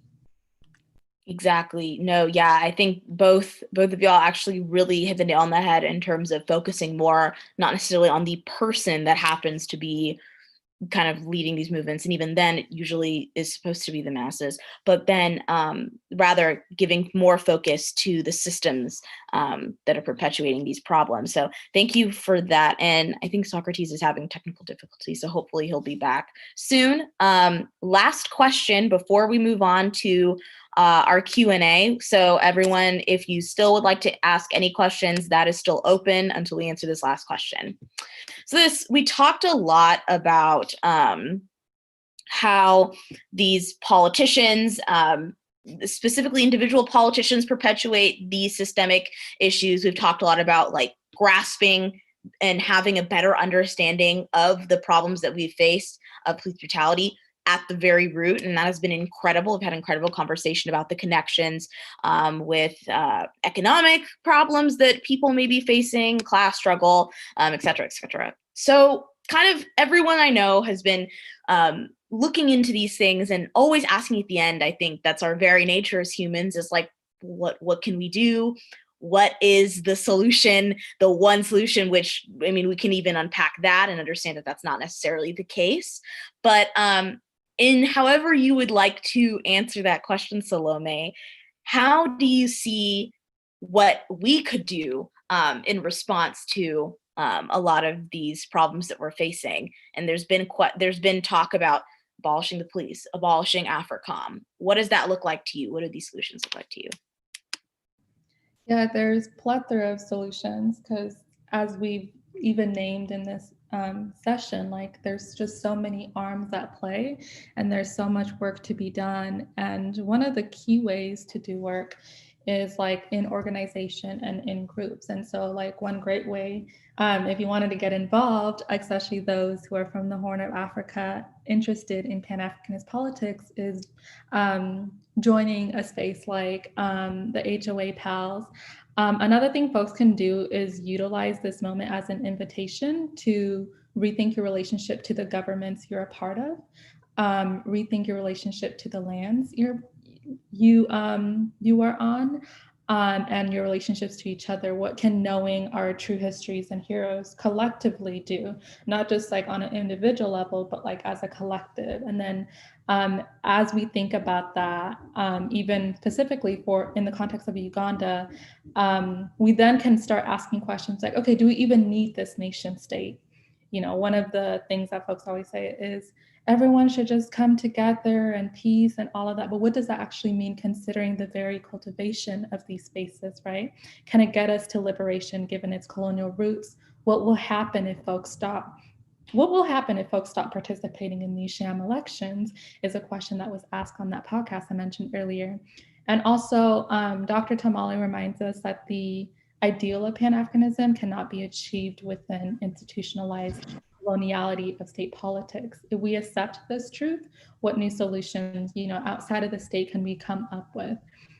For those of us in the States, it may mean thinking through with our people in the Horn of Africa and beyond about what it looks like within those contexts, right? For me, it would mean, what does abolitionist politics, what does it mean here within this context? Does it carry any weight? And how might it show up given the material conditions and the political and economic and social makeups? And we must ask each other these questions and try to actually do the work of making what we dream, come to fruition. And something that was also noted in the podcast is the need for, right now, there's a need for accountability mechanisms in Uganda. So with the protesters arrested, et cetera, right now, there's not really an accountability mechanism for each other between organizers. And so there's a need to provide legal aid, donations, et cetera. And they were particularly speaking to the importance of having mechanisms for support and for a safety net, because organizers have a responsibility to their bases and also each other. And so I guess to sum it up, like there's no one single solution, and we can't really look at one person for a single solution. Like we have to like really continue studying this shit, learning it from the roots, and then working together with folks with shared politics and building political homes where we could work to tackle these issues in various ways and in joyful ways as well. It does not have to be a daunting process 24/7. Definitely. Thank you for that. I think that was a really great way for us to understand how we even go about answering that question. And Socrates, the question was, what do you view as solutions? And basically, what can we do as people wherever we are in reference to the problems that we've talked about today? So if you'd like to answer that really quickly, we also have about 6 to 7 questions we have to get through, so just keep that in mind. So solutions to what we're facing. Yeah, so we talked a lot today about police violence. We've talked about like economic violence and everything. And in response to movements that have been happening across the world, what do you see as solutions that we could potentially implement, or what can we do, whether that's literally like doing something physically or learning more about the situation? What do you view as solutions? That's such a huge question, to be honest. Because it's, I mean, because the solutions still end up revolving around the same things that we are protesting against. Sometimes I wonder if we are probably in a very dark hole we probably can't get ourselves out of.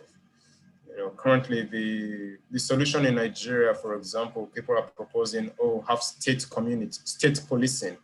You know, don't have a federal policing, so you have police that comes from the various states. But we're seeing a resemblance of that. And then you find that this new set of so-called solution, can you hear me? Okay, you find that this new set of solution come up and say something like, oh, if people dress skimpily, they would be punished. And then you start wondering to yourself, wait a minute. We are trying to solve a solution to police brutality. You are set up as, in quotes, some sort of alternative to that. And the next thing you're talking about is punishing people for dressing skimpily, which doesn't make sense. And then if that's the solution we're running towards and that doesn't seem to be working, I could very well say the best solution is the dismantling of states. But that also doesn't seem to be an entire solution, because basically here we are. And what we seem to think of as state is ingrained in us. And even if, for example, because there has been let me just give this example, there's been the agitation of the Biafra state in Nigeria, where the Igbos want to be on their own.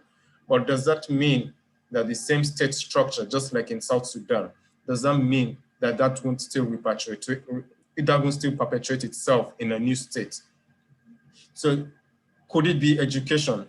But you look at what is happening all over the world, and that doesn't seem to be the case. You know, to be honest, I would be very honest. I don't know what the solution can be. I find myself constantly thinking about it. Is there any solution where women would be free? Is there any solution where, because it's all about power at the end of the day. It's all about power. It's all about, even if we have a free state, so to say, women will still be oppressed in that same free state. People in the LGBTQ community will still be oppressed in that same free state. So it has been. Oh no, you might continue. You might be having more technical difficulties, but Socrates, hopefully whenever you come on, we can't necessarily hear you right now. But he provided some really great additional analysis than what Salome had mentioned. But I think what I'm really hearing from both of them is that systemic problems mean systemic solutions. Like, we have to think in a lot bigger than I feel like we find ourselves doing, which is like individual solutions. But thank you, Socrates, for making points. I don't know if you can hear us. And thank you, Salome, for making incredible points and answering these questions. So let's head on over to the Q&A. We have about 10 minutes left. So we'll be as brief as possible, but we'll also see if Salome and hopefully Socrates is willing to connect with anyone afterwards, and that could be talked about afterwards. All right. So the first question we have is, have former leaders like Jomo Kenyatta and Idi Amin, I'm so sorry if I'm mispronouncing, influenced modern day police forces in Kenya and Uganda, respectively? Is that potentially a question, Salome, that you were able to answer? Yeah, so as I mentioned before, almost every presidency in Uganda has been through some type of coup. And so whichever ethnicity really the person's most distant from or sees as a threat to their power, they usually build up structures and policing and militarization around repressing them so that that group does not overthrow them.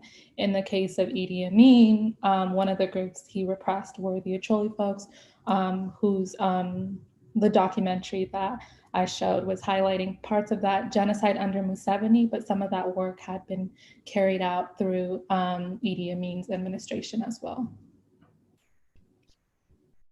Awesome. Thank you for that. And the next question is, and if, obviously you can kind of answer it from your perspective, has Nigeria or Uganda ever had any strong socialist movements?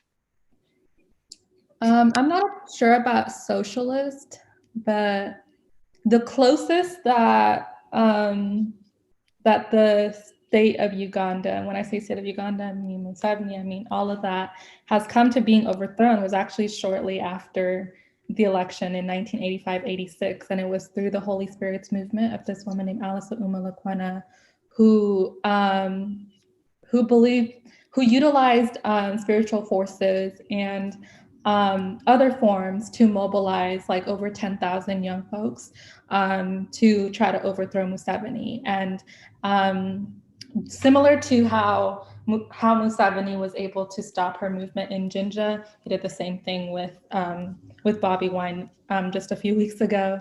But Bobby Wine's movement, it was very different than Alice Laquana's movement. Alice Laquana movement was a spiritual movement. It was a movement of rebellion because she was tired. She was tired and her people were tired. So yeah.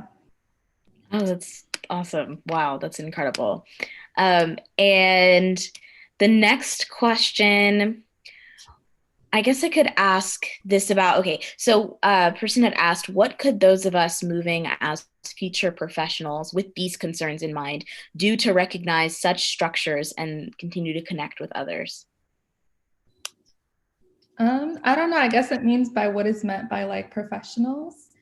Yeah, because as somebody who does not believe in work, like the type of work that we do to maintain capitalist systems, it depends on what is meant by professional. And so I think that'll help with clarifying. Okay, so hopefully who answered that question can be able to give us more context to it, and we can get back to that.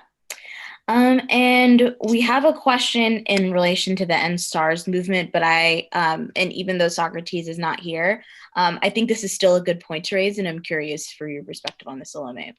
So the question posed by Tyler was, one of the End Stars demands is increase in police salaries to deter violence. I know that defund is not as like a neatly applicable demand as it is in the US, given that the Nigerian police force is already defunded. But what are your thoughts and perspectives on that demand and the uniqueness of the abolition movement in Nigeria? But we can also connect this to Uganda, of course. Any solution that requires giving more money, more equipment, etc., to the police just increases the harm that they're able to do. If we start from a viewpoint of, this is a violent institution in and of itself, then the only possible solution would be to work towards eradicating it.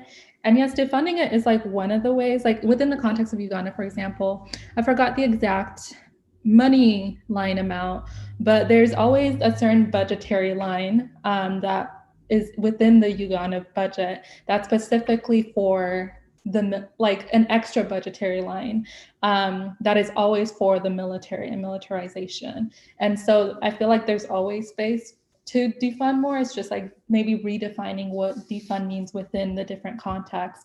And because I think context means everything, as somebody who is a historian and appreciates history, and like it all depends on context. And so how do we take that into account as we, work to eradicate the police, which is, I believe, the only real way to go about it. Right. No, definitely. Socrates, thank you for coming back. So the question actually is specific to Nigeria. We just had Salome give another perspective on it too, but the question posed was about the demands, one of the demands being an increase in police salaries to deter violence. And the question was that using the word like defund police is not as applicable to the Nigerian police force because it's already defunded. But this person is curious on your thoughts and perspectives on that demand and the uniqueness of the abolition movement in Nigeria. Yeah, that's a great question because, the Nigerian police keeps taking from you every single day, I mean, the Nigerian police kills people because of 15 naira. You know, the Nigerian police has killed people because of 20 naira. Poor policemen, poor bus drivers who wouldn't probably give them a 20 naira bribe or tip or whatever it is qualified as. So when I saw that demand, it hit me. I was like, there's a funny demand. I don't know where the demand is coming from, but it doesn't really sit well with me. It's a demand that is based on, yes, the Nigerian police are paid poorly, but so are many Nigerians. And many Nigerians who are paid poorly are also not just going to the streets and taking up arms and saying, give me money or I'll kill you. Because what the Nigerian police has turned itself to is a professional kidnapping unit. You know, that's what the Nigerian police has turned itself to. And you find that the Nigerian police would basically waylay young Nigerians and say, it's either your life or your money. So when I saw that demand for an increase in police salary, so what happens when other civil structures start asking for an increase in payment? Because it's not only the Nigerian police that's paid poorly. In Nigeria, at least from what I know, many people who join the civil service, for the first 6 months, they're not paid. For the first 6 months. So how do those people survive? Do they start waylaying people on the streets and saying, give me money? So if you end up giving the police money, it's not an issue of money. And that's what you must understand. So these people who say, oh, you know, we must fund the police, it's not an issue of money, it's an issue of power. And the police, in fact, the inhumanity in the Nigerian police is such that when someone gets raped, they're so inhuman that you have to pay for the fuel to even start doing anything at all. So it is a mentality issue first and foremost. They don't see themselves as policemen serving people. You know, that's the first issue. You know, if it was like, okay, let's pay for their psychiatric evaluation, I'll totally support that because they need to be psychiatrically evaluated first and foremost. But to say that we need to increase the fund, there will only be more corruption. And this is a country I know very well. That I have lived in, that I know very well. And I'm telling you, an increase in money.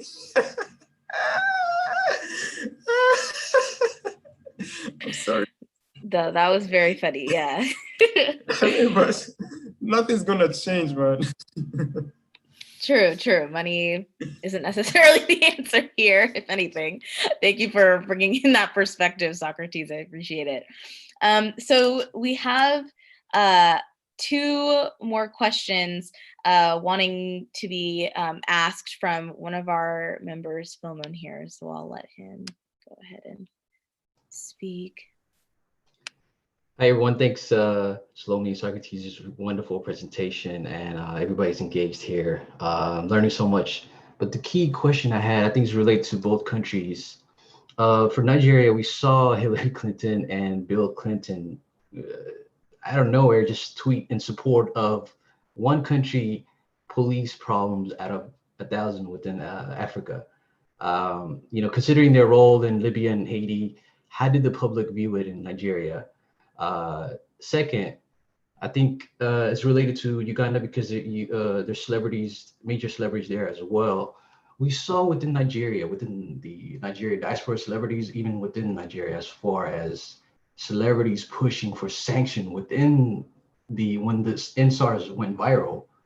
There were some, I think they're Afro-pop celebrities. I'm not sure. He's pretty big. Another actor as well in the UK. I forgot his name. I think he was in Star Wars. Was it Burna Boy? Yeah, Burna Boy. It caused a lot of backlash, and the effectiveness of Nigerian activists and organizers put the pressure on him. He had to delete it, and this speaks to the volume of the strength of organizers and putting the pressure on that guy and the organizers in Nigeria. So these are the questions. How do you view Bill Clinton and Hillary Clinton involvement with the NSARS, and also what is the view on supporting sanction, which is very harmful to African state?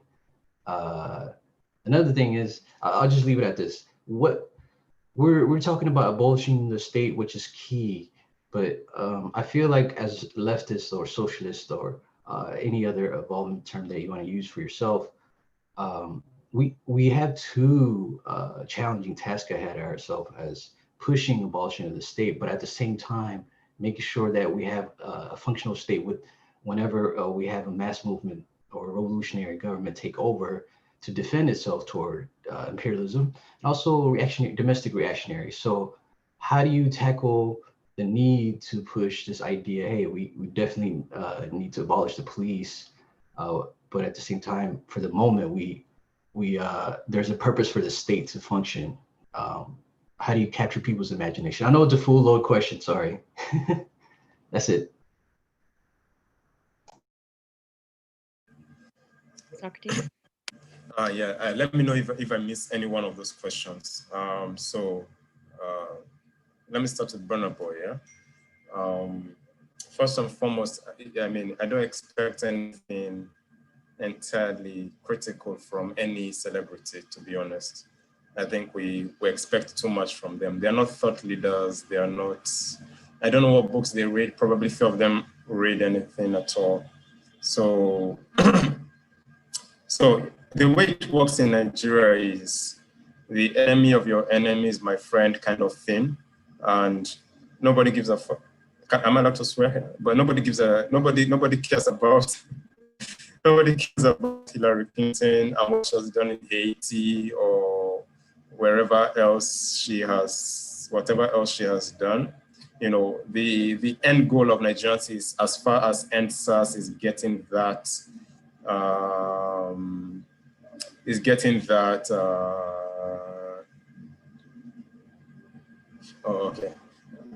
as long as Hillary Clinton is talking about the NSAS and this is getting that in quotes international appeal, so to say, you know, and that is now registered as a win because, I mean, to be honest, having critical discussions in the Nigerian internet space is a bit difficult. So we go for the cheap wins, to be very honest. And one of those cheap wins is Hillary Clinton. Oh, Hillary Clinton tweeted in support of NSAS. But you look at Hillary Clinton and you look at what has happened in Libya, look at AFRICOM, for example, you look at many of these things, and you're just like, I mean, for me, as I said, and this is what I have been saying consequently during the whole NSAS protest, see, we Nigerians should consider ourselves as our own salvation. We don't even need to go to Hong Kong and compare our movement with Hong Kong. No, the closest we can compare ourselves with is Sudan, because everything that's happened in Sudan is basically what we can compare ourselves with here in Nigeria. The Sudanese saved themselves, to put it that way.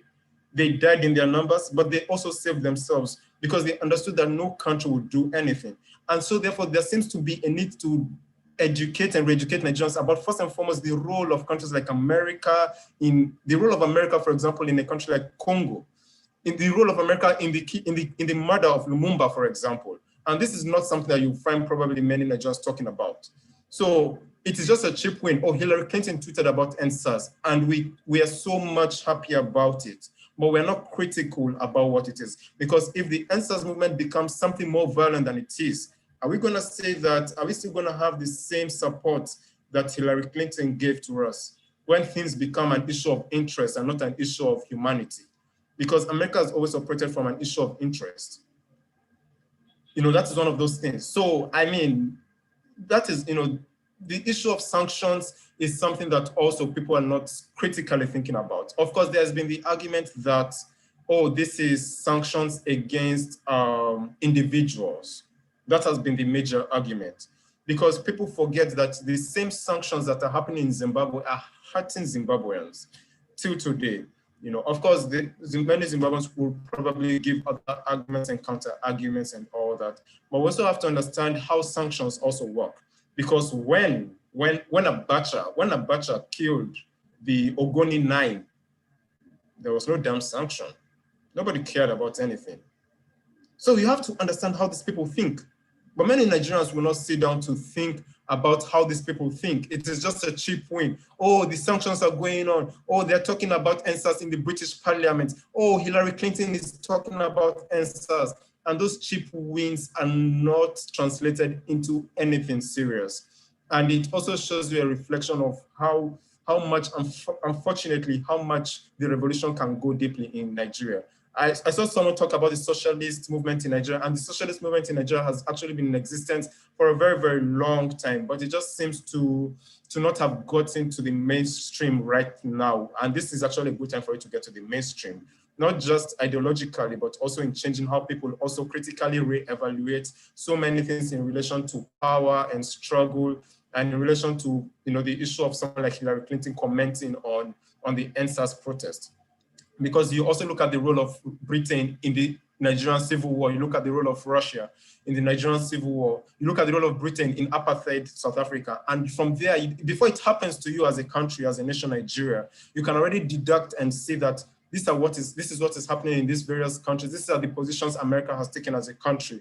And therefore, if, as Nigerians say, water pass Gary, if water becomes more than the Gary, if things come to the worst, we will be left on our own, and we'll be left to defend ourselves. So until Nigerians are able to see that this is our own battle regardless, and understand that we have, peculiarly, I mean, apart from many other African countries, we have a high number of Nigerian diaspora who can externalize the struggle, then we will probably not get to the very much deeply needed change, and not cosmetic change, that we need. So I don't know if I've answered your question totally, Philmon. That was great. That was great. Okay. Yeah, I guess Salome, that's the same question. It's just a cosmetic victory for many Nigerians. The fact that Hillary Clinton is commenting about NSAS is just a very cosmetic victory. But many Nigerians see it as this very huge thing, and they forget that if things have to become worse than they are, America will still take its normal position.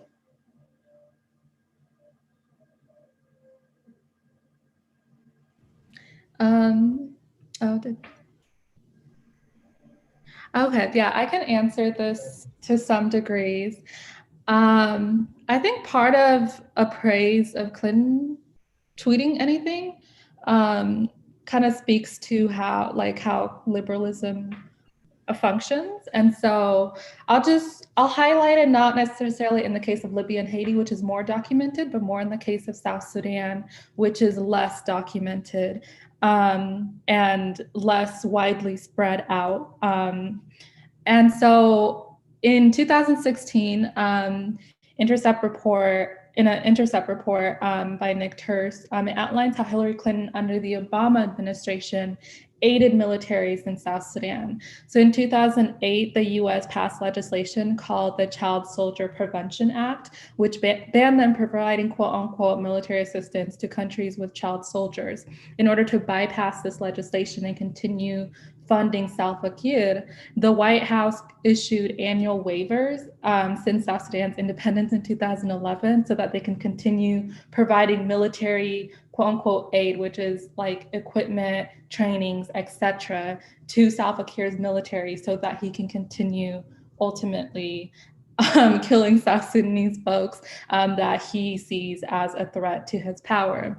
So this funding added up to $620 million in U.S. assistance in 2012. And in 2013, the U.S. aid topped out more than $556 million. And that September, Obama issued another waiver, this time in the form of a memorandum to the Secretary of State. And those of us that are from South Sudan who still have family there know that these millions and millions of dollars given to Salva Kiir by the US government, it's utilized to kill our own people. The relevance to Uganda is increased military aid leads to increased militarization. This increased militarization forced most South Sudanese, especially in the southernmost regions, back to Uganda refugee camps. And foreign policy reports show that US-Uganda military partnership dates back to the administration of Hillary Clinton's husband, Bill Clinton, who used Uganda as a conduit for military aid to rebels in southern Sudan battling the government in Khartoum, even before South Sudan became South Sudan. Knowing this history, Hillary Clinton calling Buhari, the Nigerian government, to stop the killings of young Nigerians is aligned with liberal politics. Like they'll post one thing on Twitter or make a nicely wrapped speech, like Obama's really known for his nice speeches, while literally killing Black and brown people. It is not an accident, it is by design. They are made palatable by the media, etc. But when you look at the records are not that difficult to find, especially if you're based in the States. You can easily find the ways in which they are a threat to our very well-being.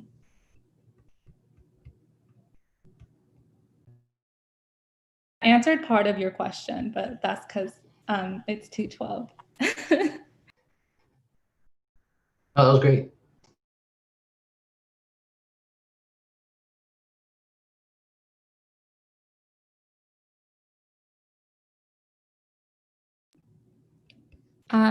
Was there a technical difficulty still?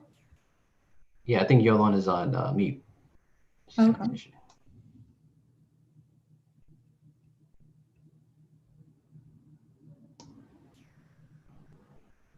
I don't see them here, but do you want to ask another question? Yeah, I mean, to just follow along, has there been any demands for sanctions, or has there been conversation on the harm and impact on sanctions, like what Socrates mentioned, in Uganda?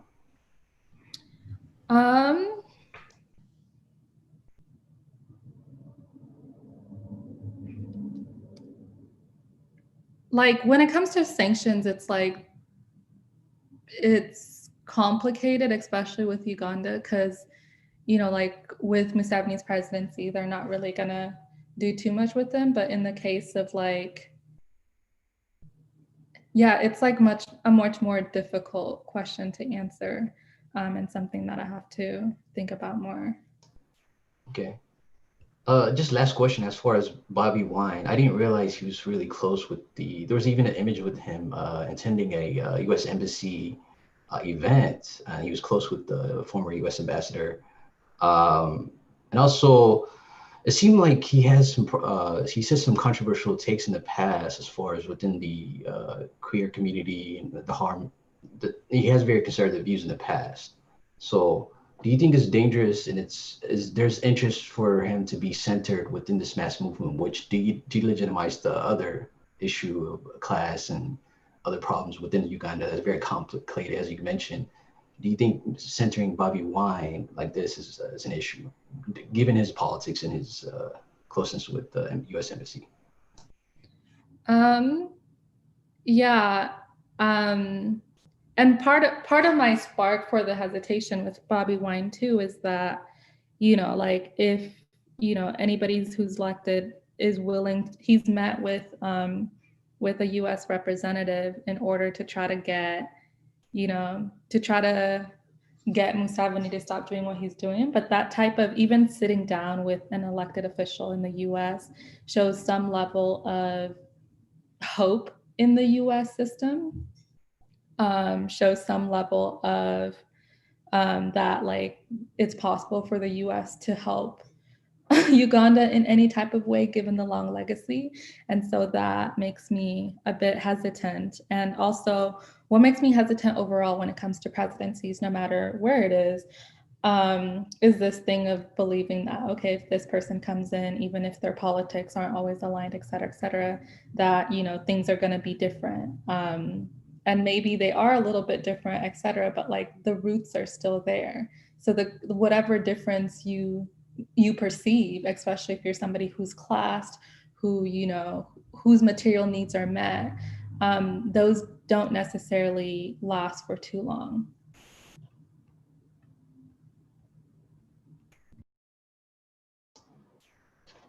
That's great. It looks like Yolan is having technical difficulties with her mic. Let's see. I think someone is asking about, someone is asking about a Ugandan ritual called Mato Oput, used to unify, whether it's still in practice. It's on the chart. Yeah, Matoput is it's like an Acholi like form of communal justice. And so if we're thinking about solutions outside of the state, like Acholi folks have like a lot of different cultural ways in which we tend to community injustice. And Matoput works because and it still works and it's still utilized to this day in different ways and forms, dependent on which Acholi, which region of Acholi land a person's from. But part of why it works is because it's by folks who are in community with one another and accountable to one another in one way or another. And so that type of ceremony, to utilize it as like a state tool for justice, wouldn't necessarily make a lot of sense, because the state is not accountable to the people. And so that's a form of justice that does not rely on police or prisons or any of these institutions. Thank you, Shalomi. As we wrap up, Yohan is still having technical difficulties, but any last statement or comment you want to give to the audience before we end this?